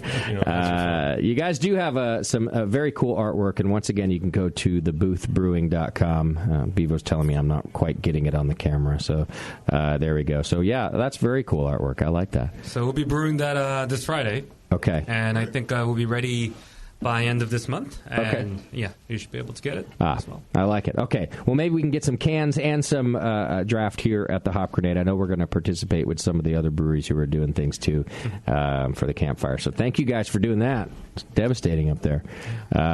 You guys are Eureka's even north, even farther north, right? Than the campfire. Oregon. Right, it's almost, that's what I thought, almost on the border there. See, also on the coast, though. No wonder you like it there, Dave. It's beautiful up there. It's Humboldt County, man. It's great. Yeah. And were you around there when it was still Lost Coast Brewing Company, too? I was, yeah. I've been here since 2004. Okay. So did you just stay after the transition? Look, this guy won't leave. There. Can we just sell him our building and get him? We're done. Right. I didn't work for Lost Coast. I worked for a different brewery in the area. There you go. Yeah. Okay. Yeah. And now you guys are working on opening a tasting room there, too, though, right? What are the plans for that, Dave? We're working forward with we're working into the design phase right now, trying to figure out something that's going to work good for our space and for the area. it's a unique part of town that we're in, and we're really excited about helping to develop it and bring some people down to a really nice part of town that's kind of underutilized right now. Okay. And so, and we really need a place that we can hang out and talk to beer and get back to our company mission of creating that booth to collaborate with our community. And so, it's a high priority. We're hoping for Q1 next year, if not early Q2. Okay. And it's attached to the brewery, or it would be separate? It's going to be on the grounds that we're in right now. On the ground, okay. Yeah. So it's a matter of just reorganizing our space and creating a space. And so where can we put it and what are we going to do to get there? Got it. Yeah. And what size brew house is it that you guys bought? It's a 30-barrel system. 30-barrel. 30-barrel ranch style house. Single level. Right. Yeah. It's a half-city block with lots of cobwebs. It's, right. It's actually a really crazy cool facility. It's 3 separate kind of buildings. There's one building that is a late 1800s warehouse. It's all old-growth redwood, 2x6 laminate walls. Wow. There's another building that has the brewery itself, which is just concrete. And then we have another building that's adjacent to that, also concrete, where our canning line and half of our bottling line is. But you have to go outside to go inside to get over there. Got it. Okay. Yeah. So it's a huge facility. I mean, what Lost Coast was doing out of that facility was unbelievable. There were 50 states and internationally out of that building. So yeah, they did have it, especially for as early as they started. A pretty impressive operation that they had there. What do you think the maximum output could be from that brewery, the way you've got it set up? I think they were doing 60. How much could you do, though? I think we're at not what you're 12. doing. 12 now? 12. No, I think we can get up to 12,000 with up our. To 12, you think you can do? Cool. With our setup right now. They had some massive fermenters outside. They were cranking, I think 40 or 50 out of there. Yeah, it wouldn't work for you guys starting out. No. No. I mean, I think they had 240 barrel fermenters outside. Oh wow. At their peak time, they used to produce about 70,000 barrels per year. Wow. I think as we grow, we'll make some modifications and add a few tanks to our facility. Okay. And we're planning on perhaps going up to about mid 30,000 barrels per year. Smart. Do they have hard piping that goes underground, or are you just laying brewery hose across the parking lot to connect the buildings, or how does that work? They had for the fermenters outside. They had them hard piped. I thought you said the canning line was in a separate facility. So I'm wondering. Oh yeah, our canning line. Well, it's through the wall. It's hard piped through the wall. Oh, okay. The buildings are connected. Right. Yeah, okay. Yeah, they're connected, but you have to go outside to go inside. Come on, Warren. The beer can go through the wall. It's a walking. Sorry, retard. I can't see Eureka from here. You can't see anything from here. You can't see here from here. Yeah. All right. Well, let's talk about another beer in our glass while we're at it here. We've got Eureka Seoul IPA in our glass. Although it looked like you had different versions of Eureka Seoul. Is that right? Yeah. Okay. So which one's this? So this one is made with the Mosaic. And every month we try to introduce a new hop to it. Okay. So we've done Citra. Next month, we discussed about IDAL 7 from our Kungmin IPA. Will be solely just a Kungmin Eureka Salt made with IDAL 7. We've done lemon drop, Huel melon, laurel hop in the past, and we would like to be creative in what hops that we use in the future. Yeah. Okay. But this one, it's made with the Mosaic. I like this one even better than the last one. Is there a spice in there, or like some sort of cooking spice, or is it just the hops, malt, yeast, and water? Okay, that's it. Yeah. Maybe I'm drinking too much wit beer, but I got this like no peppercorn. Yeah, like almost like a gingery kind of thing. But it probably let me drink more of it. I don't get that. I get fruit forward hops. Much estery, more. Yeah. Also a dry beer, but less dry than some residual than the last one. Not sweet by any means. Very well balanced. Like I said, I like this one even better than the last one. It's like early 2000s West Coast IPA. Okay. This one all right. we double dry hop with Mosaic, and then we put a little over 5 pounds per barrel. Mm-hmm. So the dry hop. Yeah. Wow. So it's a lot of hops. Yeah. So we this lineup is to introduce what does that mosaic hop really taste like. Right. And we went all out with the mosaic itself. We're gonna let that get by. Yeah, and it shows. It smells like this might sound weird. It smells like hop resin. Mm-hmm. Not like we talked about it before. You open the bag and you smell not that, but like you rub it on your hands, right? And then you just get the oils and the resin on your hand, and you can like stick your hands together, and then you smell them. Yep, that's what it smells like. Yeah, which is just this weird, deeper kind of. It's what you want. It's great. Yeah, it's very unique. I haven't smelled a beer that brings that out for me specifically like that. Like very focused. I'm going to go ahead and say that we've done a lot of interviews with brewers, and some who started like you guys did with contract brewing and as a home brewer, and then moved fairly quickly into brewing your own beer like you do here. And it's not very often that the beer's that good that quickly. Like you guys have really kind of nailed it very quickly. Going from a contract brewer to this kind of facility here, I don't know if you guys went out and found the best brewer in the U.S. that you could find or what you did, but I really feel like your progression to brewing your own great beer is super fast. This stuff's really good. We went out and found the best brewer that we could. Okay, there you go. Says the brewer himself. Smart business plan. Dave's not the brewer. So. No, we have a phenomenal brewing team and headed up by our head brewer, Aaron. I mean, they're just so talented and so devoted. Give them our kudos. Mm-hmm. I will. Yeah, nice, simple recipes, well-made beers. Yeah, that's where you're at. And do you see what I mean, Tasty? Like, not only are they coming from the contract side, albeit a few years ago, but it's a brand new brewery to them, and it takes some time to get that dialed in. And that brewery was brand new, state of the art in the early '80s. In the early '80s, right. Yeah. Well, and in some ways, the equipment doesn't matter, right? Like it's the brewer who uses it. So or valves of pull. Yeah, I feel like you guys are nailing it. This is good stuff. Thank you. Yeah, people should be. And you did a great job sourcing these mosaic hops because not all mosaics create equal. This has a good mosaic quality. Yeah, I was just talking about that hop a little while ago, talking about how when I first had it, when it first came out, crayon. Like that wax crayon was the... I can see that. And this doesn't have any of that. No. It was a fairly large craft brewery in the North Bay. The largest craft brewery in the North Bay had given me like an all mosaic beer, and I didn't hate it, but I just remember going, oh yeah, I ate crayons once when I was a kid, and that's what that tasted like. Yeah, I had them for lunch instead of fries. I eat crayons once last week as a kid. And of course, I'm not saying that that's what they're all like now, but I am agreeing, Beardy, that crayons not all batches are created equal. Oh yeah. I've got an experience tasting a lot of different mosaic.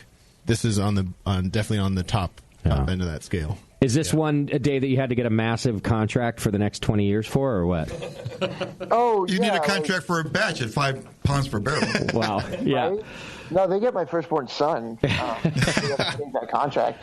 No, but I think those mosaic were like the first of the year for 2018. Okay. If my memory serves right, that's the first crop that came in from this year. Gotcha. Well, how do you get these 5 pounds per barrel into the fermenter? Just drop them in the top, or do you have another method? We just rub them in. We rub our hands in it, and then we stick our hands in the. It's working. Yeah, it's working. And then we stick our hands in it. That's a lot of produce. So this is handcrafted. Yeah. Truly handcrafted. No, it's a dry hop. We dry drop them in the top of the fermenter, or do you have a side vessel? Or? Oh man, this is going to be embarrassing. We have a machine that grinds them up and spits them in line. That's not embarrassing. That's not a problem. No, that's exactly what we were getting at. It's in a low oxygen environment. Well, I don't know. The robots are taking our jobs now, guys. What's that? So you grind them up. That's great. I'm just kidding. Yeah. So they go in right in. They get ground up and go right in line. And it's the containers like purged 2 and 3 times with CO2. No, you're doing it the right way. That's great. Yeah. In line to what? Where's the beer going? It's just like it's pulling the beer from the fermenter back into the fermenter. Oh, so you're just recirculating. And how many days on that massive quantity of dry hop? Like 3 days? It's 2 separate shots. One early and one late. And how many days per each? First time is 3 days. Yeah, just about 3 days. How long does it take to dress a total of the two? No, I think it'll be 5 days after each first brew, and then another maybe 3 to 5 days. But then our brewers, they check the Play-Doh and then check all the levels, the right timing to dry out. Okay. Right, but in between about 3 to 5 days period. Okay. But we do check our numbers every day, and then check the timing on it. And of course, sensory. You just taste it too. I'm sure when it gets to the spot that they want it. Right. Because I think they have good palates. Is the reason I point that out. They got a great. Just go taste it and go. Whatever that guy says, do it. Right. Yeah. That's what I would do. And you're doing all the dry hopping warm too, right? Or at least at fermentation temperature. Fermentation temperature, yeah. Okay. Yeah. All right. Very nice. Yes. Yeah. These are good beers. All right, gentlemen. Well, I want to thank you for being on the program with us. I appreciate it.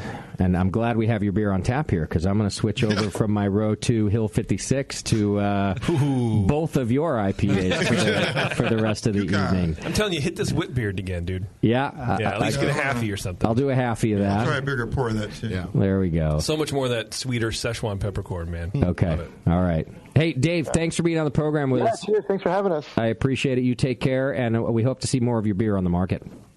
We'll be there. All right, there you go.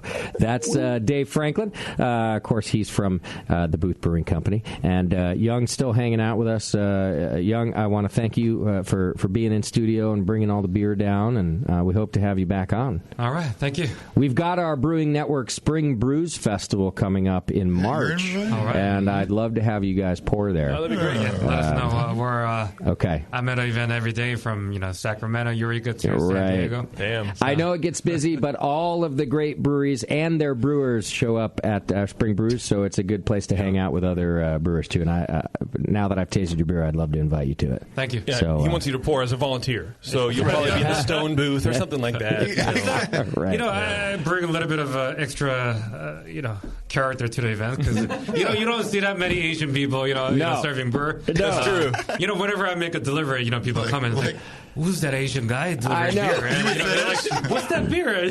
Yeah. The only Asian guy that I ever experienced when I'm in public drinking is a guy trying to sell me soju. So this is very good. This is very good. I appreciate it. Yeah, they're like, sir, we don't serve any kombucha here or soju. And they're like, no, asshole, I'm with a brewery. It's not even Asian kombucha, is it? No. But, it has an Asian name, though, right? Yes, Justin. Yes, it does. Yeah. I don't know. Ask Young. All Asian things sound the same. Right. Yeah. Can you tell me about all Asian things ever? Justin is very smart. Yeah. I was once called the smartest person in the room. Not today. It was a small room. Kombucha does sound. Yes, you're right. I'll give you that. Come on. I'll give you that. Give me that. I did.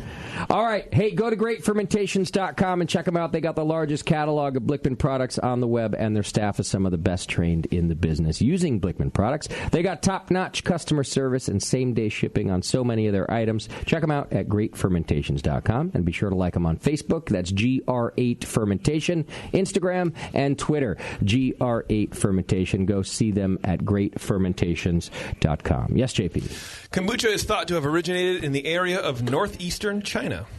So you're not wrong. Still the smartest guy in the room. I was the first to say you were smart. You got it. You're hanging out. Fuckers. All right. We got more to come back to. Thanks so much for hanging out with us. Go to theboothbrewing.com, like I told you, and look up their artwork. It's really cool stuff. It's dope. Plus, you can learn more about their beer and where to find it. We'll be right back after these words. Hang in there. It's The Session.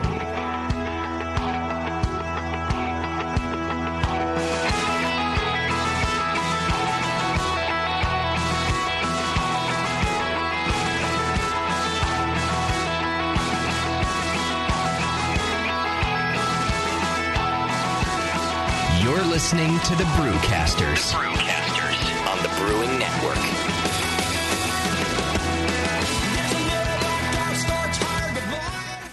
Since 1979, Williams Brewing has offered the finest equipment and freshest ingredients and the best customer service in the business. Check out their brand new patent-pending mash and boil 110-volt electric mashing and boiling unit. This compact all-stainless unit lets you mash, sparge, and boil just about anywhere that has a 110-volt plug. Double-wall construction adds to efficiency and safety, and a precise thermostat keeps temperatures where you want them. Unlike insulated buckets and converted coolers, multiple temperature rest mashing is easy to do, all for under $300. They also feature the Mark II work pump, a magnetic drive high-temperature pump that does the work of pumps that cost twice as much, as well as exclusive Brewer's Edge regulators and quality Keg King kegs and disconnects. Check them out today at williamsbrewing.com to brews their vast selection.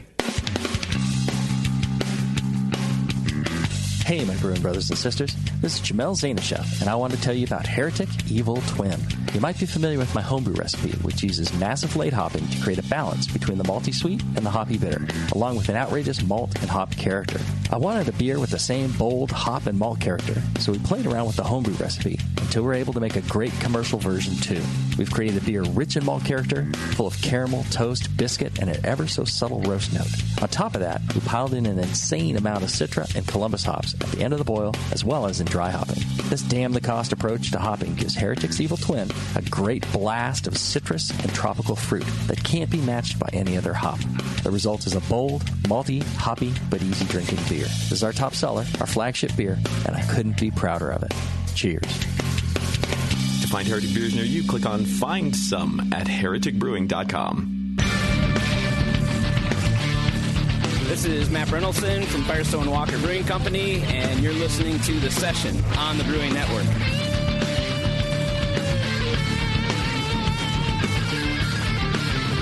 Welcome back. Thanks so much for hanging out. Go to beersmith.com right now. Get your free 21-day trial of their latest brewing software. That way you don't have to take my word for it. It's the best on the market. You will not be disappointed. So many recipes on there. I'm reading that they've got an online recipe database of over 700,000 recipes at this point. They even have, of all the things I've been telling you that they can do, they have boil adjustments for high-altitude brewing. It can do it all. Go to beersmith.com right now and get your free 21-day trial. I don't want to hear any more about it. Just get it. Until next week. Yeah. Just trust me. Yeah. All right. Well, we convinced Young from the Booth Brewing Company to hang out with us for the end of the show. Yeah, it was very hard to do, actually. He was like running out, and we're like, bro. Yeah, stay. Yeah. Come on. We're going to drink more beer. Actually, we didn't tell him the show was over. What did you refill your glass with, Young? Actually, the cider with ginger and lemongrass. I just wanted to see how that comes out. To go check that out? Yeah. Yeah, we always have at least one cider on here at the Hop Grenade, too. Good tap rooms do. Yeah. I switch to a cider myself every now and then, especially after one of our beer festivals. I'm like, oh, God. Cider's good, dude. Oh, yeah. Cider, don't sleep on cider, man. Yeah. We haven't done a cider show in a little while, but cider shows, so what do you do with it? Yeah, well, do you back sweeten it? Okay, show's over. Take the juice, and it's pasteurized, and it'll back sweeten. And I used to import cider in South Korea, and each country have a different standard. Oh, yeah. And we used to import a cider from South African company. Okay. And their fermented apple juice has to be over 80%. Which means they actually have to put a lot more real apple than English ciders. Interesting. So, the English ciders like Somersby or the big brands, it will be more sweet and it would have less apple per content. Right. So it was a sort of a disadvantage for the sales reps in the South African companies because it's just you just can't compete the prices. Yeah. The quality is good, but I would love to try how can that. you really tell, on a regular consumer basis, how can you tell the difference? Because, the English ciders would taste a lot sweeter. Yeah. And that's what people kind of go for. But drier cider for me is, I appreciate more of a drier cider. But which is exactly, I would love to try a South African cider. Are you kidding me? That'd be great. Me too. And that's exactly why I switched to a cider after beer for a festival or something like that. If we go to Great American Beer Festival or something, I'm totally ready to go to, because dry also. Yes, dry. Yeah. Right. So palate check. That's interesting. What else did you used to import? Mr. Importer, Exporter. A lot of California wines, and then New Zealand, Australian, French. Into South Korea? Yeah. Okay. I was an importer for Stolichnaya vodka and Patron. Got for it. Korean market. Okay. Did you ever import North Koreans to South Korea? Yeah. Did you ever try that out? I mean, it's a big market. He can't admit that. No, he can't. No. Yeah. One of the founders already has a mark on his head for disparaging. Yeah. Maybe that was insensitive of him. Yeah. So you were involved in mostly spirits importing and exporting. Wine and spirits, and I also, as we were doing a distribution business, I also worked for a duty-free business as well. Okay. And then restaurant, bar, French, or bottle shop. We also had a bottle shop with 100 wines by the glass with a dispenser machine. You're the party guy, right? You're the party reference. You always got a spare bottle or two somewhere, a bit. Yeah. Finish that last part. 100 wines by the glass, but what? What did you say? With the dispenser machine. Oh, self-dispenser? Oh, yeah. Yeah, self-dispenser. So we'll serve in a 1 ounce, 3 and 5. Okay. And you will put your card in there and pay afterwards. Interesting. And that's how people would just go taste it in order to buy the bottle they want to take? Is that what you're saying? Or you would go hang out and drink at these places? Both. For both occasions, yeah. And it's a vending machine? Sort of, yeah. Okay. Well, you've seen self-pour beer. I mean, you just have your little token. It's very Vegas. Similar to that. Yeah. Now I understand. Same thing. Okay. Yeah. You press the button, what you like, and then serving size. You don't get all that foam and waste. Yeah. It's much better deal. Okay. Well, and you get fresher wine. It's not oxidized. It's not, right? You get We use the nitrogen to keep the air separate from wine. Okay. The wine was in kegs at that point? Just the bottles. Yeah. Okay. Yeah. Interesting. Wow. So as it pours a glass of wine, it purges with nitrogen to keep it to protect it from oxygen. See, I don't know if you guys knew this, but the Asians are very technologically advanced. Wow. So this system is so foreign to me. You know, actually, Still, the smartest guy in the room. Valley. Who's from Napa? But built by an Asian, I promise you. Well, we gave them the technology, Justin. Yeah. You really want to have this history. We just didn't know we had it. Yeah. Right. Their delivery drivers aren't that good, but their manufacturing. Am I right, Young? Probably. Yeah, here we go. Probably. He's like, whatever this asshole says. Very nice. Like, yeah, all right, sure. I want to leave soon. We're just going to go We have with a that. fight now. Now you've lived in so many places. What's your favorite city that you lived in? Is it Seoul? If you say New Jersey, I swear. I know it's not a city, Warren. I know it's not Eureka. I went this August, but it was just really hot and sweaty. Eureka is actually it's a place I would also think about going if I retire. Okay. It was just very so beautiful, right? Beautiful and peaceful. I was coming out of a 12 million people city, highest population, and it's just everything was just right. Okay. And I really enjoy Berkeley right now. Okay. I'm really enjoying the California weather. Okay. My wife kind of wants the 4 seasons. Summer, winter, spring, fall. Yeah, right. But the more I say, I really like it. Sure. Not Plus, summer and fall. You right? can convince her that winter's overrated. I'm sure. Yeah. So I told her hey, we're gonna stay here, and if you want winter, that's why I booked a trip to Yosemite this December. And in December, see there plenty you go. of snow. Sure. First of all, it's the only time you can get a reservation in Yosemite, and then she gets to see California winter. Right. What was the cost of living like in Seoul? Is it outrageous there, or similar to here? Food would be a lot cheaper. Okay. If you eat Korean food. Okay. Not like, pasta or, non-Korean food. Okay. I love Korean food. Pad Thai is my favorite Korean food. This show will go down in history as one of our most stereotypical. I'm just kidding, of course. Real estate is really expensive. Really? They have a different system where you have to pay a big deposit. Okay. To rent anything. To rent? Yeah. PSL or something. So, your one, a bedroom studio, it will be $700 a rent to rent, but you would have to pay $10,000 deposit. Really? So there's a thing called a big key money deposit system. I see. Yeah. Because you trash the place? How does anybody even do that? I guess once you do it, you just transfer it to your next place? Well, usually when you get your first place, your parents help you out. Okay. To pay the deposit. Got it. And there's a extreme spot where you pay a huge deposit over $100,000 to $500,000, and you don't pay rent. Oh. Because the landlord makes interest on the big deposit. Interesting. But they take your rent. You don't get your full deposit back. No, you get it fully back. But it's, that's brilliant, actually. The I like deposit this. is big enough to make that enough interest. Right. So they make their monthly rent probably and then some. Right. And then if you don't fuck the place up, you get that $500,000 back. Right. So your rent is that's normally not the worst thing I ever heard. If you don't have any deposit, that's about 12% APR equivalent to the deposit that you would put in. I see. Yeah. What's your typical bank loan in South Korea?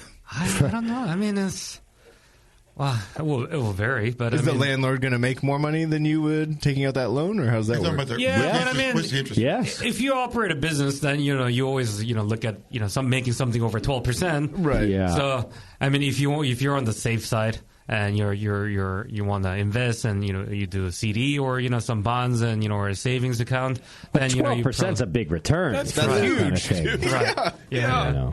I'm reading online that Seoul is ranked as the 4th largest metropolitan economy in the world. Okay, and it's larger than London or Paris. Wow. That's crazy. Well, there's 12 million people. And what happens when you get outside of Seoul? Do you cruise the countryside? Is there poverty?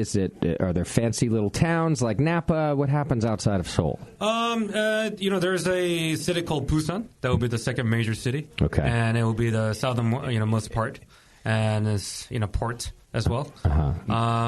There are some countryside, but generally, in a sense, the country has been developing quite fast. Okay. Yeah, the Korea's been changing really fast. Okay. Past 50 years after the war. Got it. Okay. It used to be like the most poor country to like you said, fourth advanced economy. But in the last like the North, in the last 50. Yeah. Just ask them. Wow, that's fascinating. It has. I mean, and just looking at this. Look, the Seoul Korea Wikipedia page, because what do I know about anything? This is where we go. Yeah. But it has, it has 5 UNESCO or whatever World Heritage sites. Oh, yeah. That's how, it was established around, what did they say, 4000 BC. Oh, I see. Wow. Just crazy amount of history in that area. Plus, the show MASH took place there. I don't know if you've seen that. Oh, that's true. That's a UNESCO television program. Yes, I think it's pronounced Prosecco, but that one, whatever. Hey, before we get to our Twitter game results, go to craftbrewcreative.com if you need help with your marketing. Craft Brew Creative will assure that your branding reflects that outstanding craft. They take the time to understand your vision through a straightforward and results-driven process. They can help you with logo design, branding strategy, websites, labels, tap handles, you name it.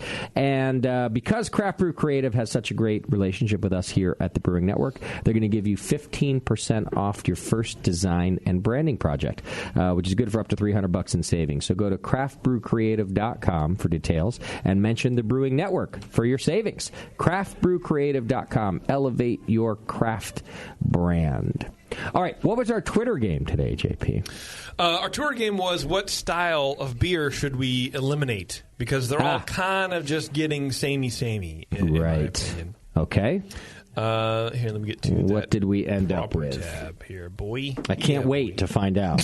Well, I can. I'm riveted. I can tell that. Pay attention. You're going to have to vote here in a while. So that's right. Pay attention. Yeah, I'm going to vote on a winner. That's true. TN Brewing says, let's retire oatmeal stout so JP can get what he really wants, retirement for home brewing. Oh, okay. That's not bad. Him I brewed 3 months ago. I don't know what he's talking about. 3 months ago. Steve says, anything barrel-aged. Let's save the barrels to make more spirits. I can get behind that. Kind of agree with that, yeah. Peter Anderson says, IPA.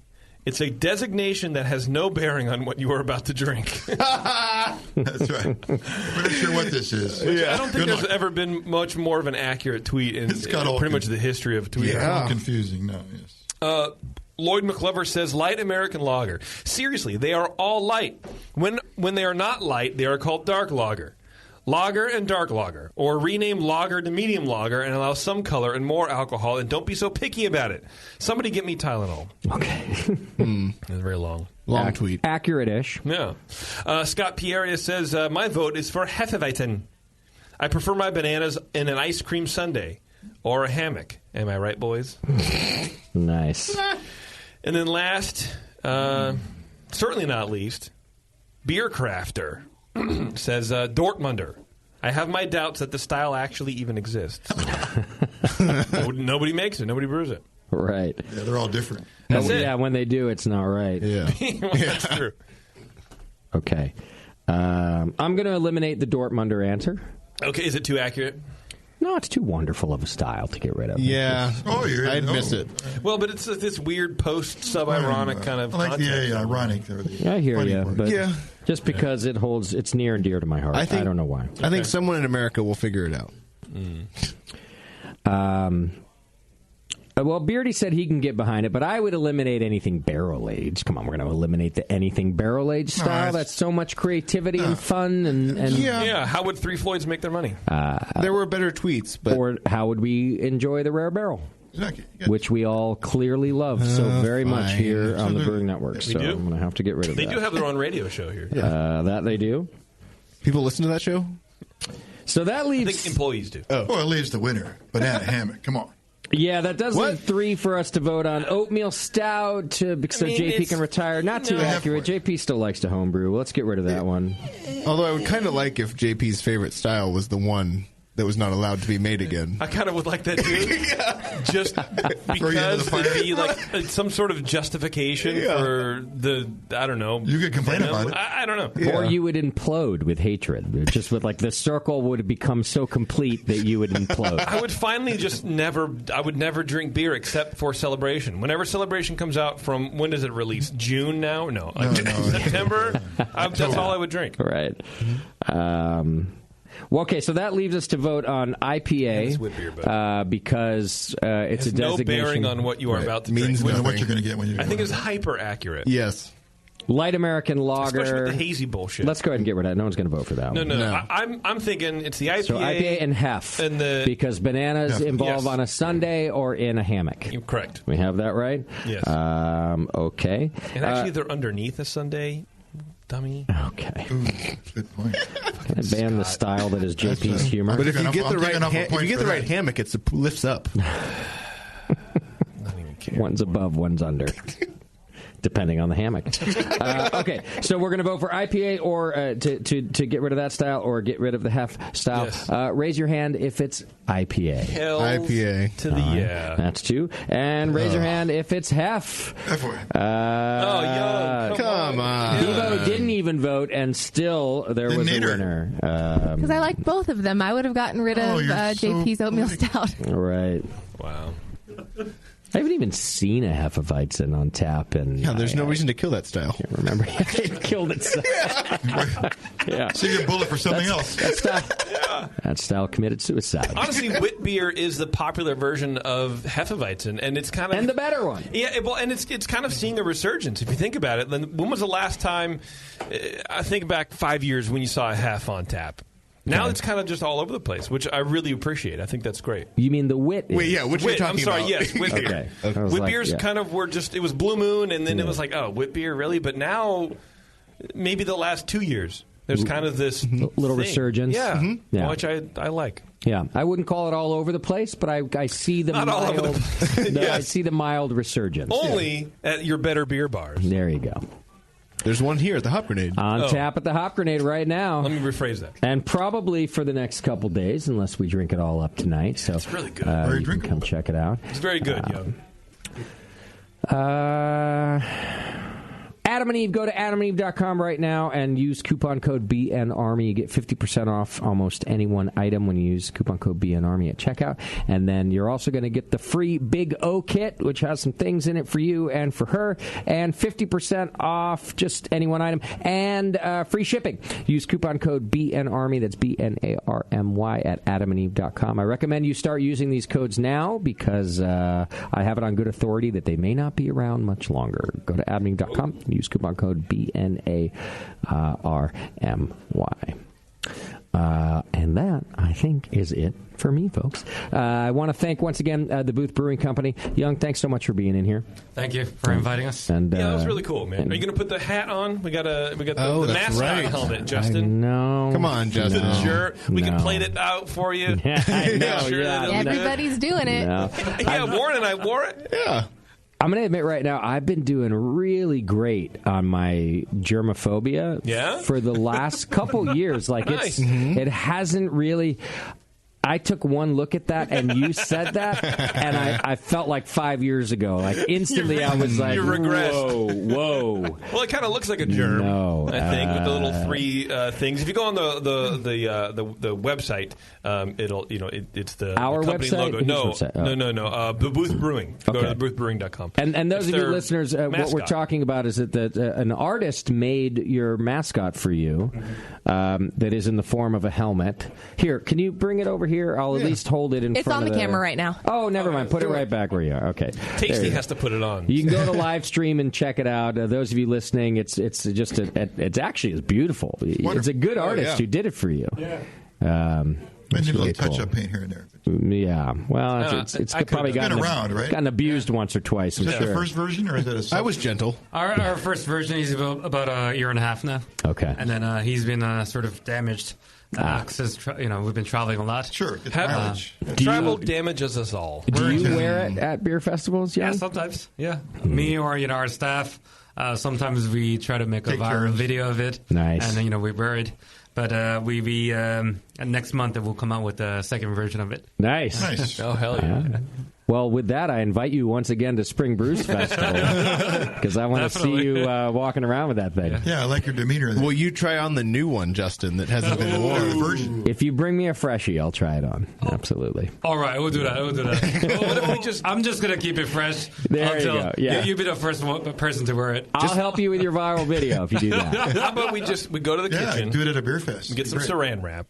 Wrap your head in Saran wrap, and then put the thing over. But we'll do it really quickly so you don't suffocate. So We'll do it like within 10 seconds. You're not going to leave me alone in a room. No. while you just have- It does No, buckle, yeah. so you have to buckle, and it's kind of hard to get off. So it might Right. take 15 seconds to get off, but if you can hold your breath. I've watched too many mob movies for this. Can't Too happen. many snuff videos. Maybe that too. Girl puts helmet on and can't get it off. Get your DVDs at adamandeve.com. That's right. All right, folks, go over to theboothbrewing.com and thank them. Check out their beer and do your good thing. stuff. Next week on the program, I won't be here. I'm headed to Colorado. And in fact, this Friday night, Sean Sully O'Sullivan is joining me for the 21st Amendment launch party in the state of Colorado at the Hop Grenade in Fort Collins. So you can come on out and hang out with me and Sully. We're going to be doing our little shtick thing and introducing 21st Amendment beer to Colorado. Including the Tasty IPA. Check it out. Including the Tasty IPA, that's right. Ben Franklin approved. Yes. Yeah, Ben Franklin's all about that shit. So we're doing that this Friday. That's the 7th. December 7th in Fort Collins, so come join us there. And that means, JP, you are in charge of the Hidden Mother Brewing Show next week. I can do it. Let's go. Can you handle that for me? Sure. Yeah, it was a last-minute thing, but I'm excited to go do this launch with our old friend Sully in Colorado. Yeah, absolutely. So JP and the crew here will be taking care of Hidden Mother Brewing. We got it. All right. Thank you all. And JP, take us out of here, will you? All right. All right. Good night, everybody. Thank you to our show sponsor, More Beer. You can get absolutely everything you need to make great beer at home by going to morebeer.com. The Booth Brewing Company was here to represent South Korea by the way of Eureka. Thanks to Young and Dave for taking us through their beers and their history. You can find out more about them at theboothbrewing.com. Merge your love of Disneyland with your lack of engaging podcasts and go to earsuppodcast.com as JP, Terrence, Bevo, and Taryn talk about all things Disney. Get on Twitter for some good beer insight and homebrew info and follow Nate Smith at Nathan Homebrew, Mike McDowell at Tasty McD. Warren is stuck over at Another Beardy. But JP, of course, knows Twitter is dead, so he's on Instagram at Major Jip. And you can also find Bevo there at Beverly Moore 1, I think. But who cares, really? Be sure to find the Brewing Network on Facebook, Twitter, and Instagram.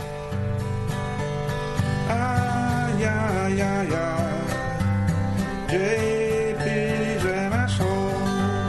Justin's a nice guy and winning the race. JP JP does great as his cherry.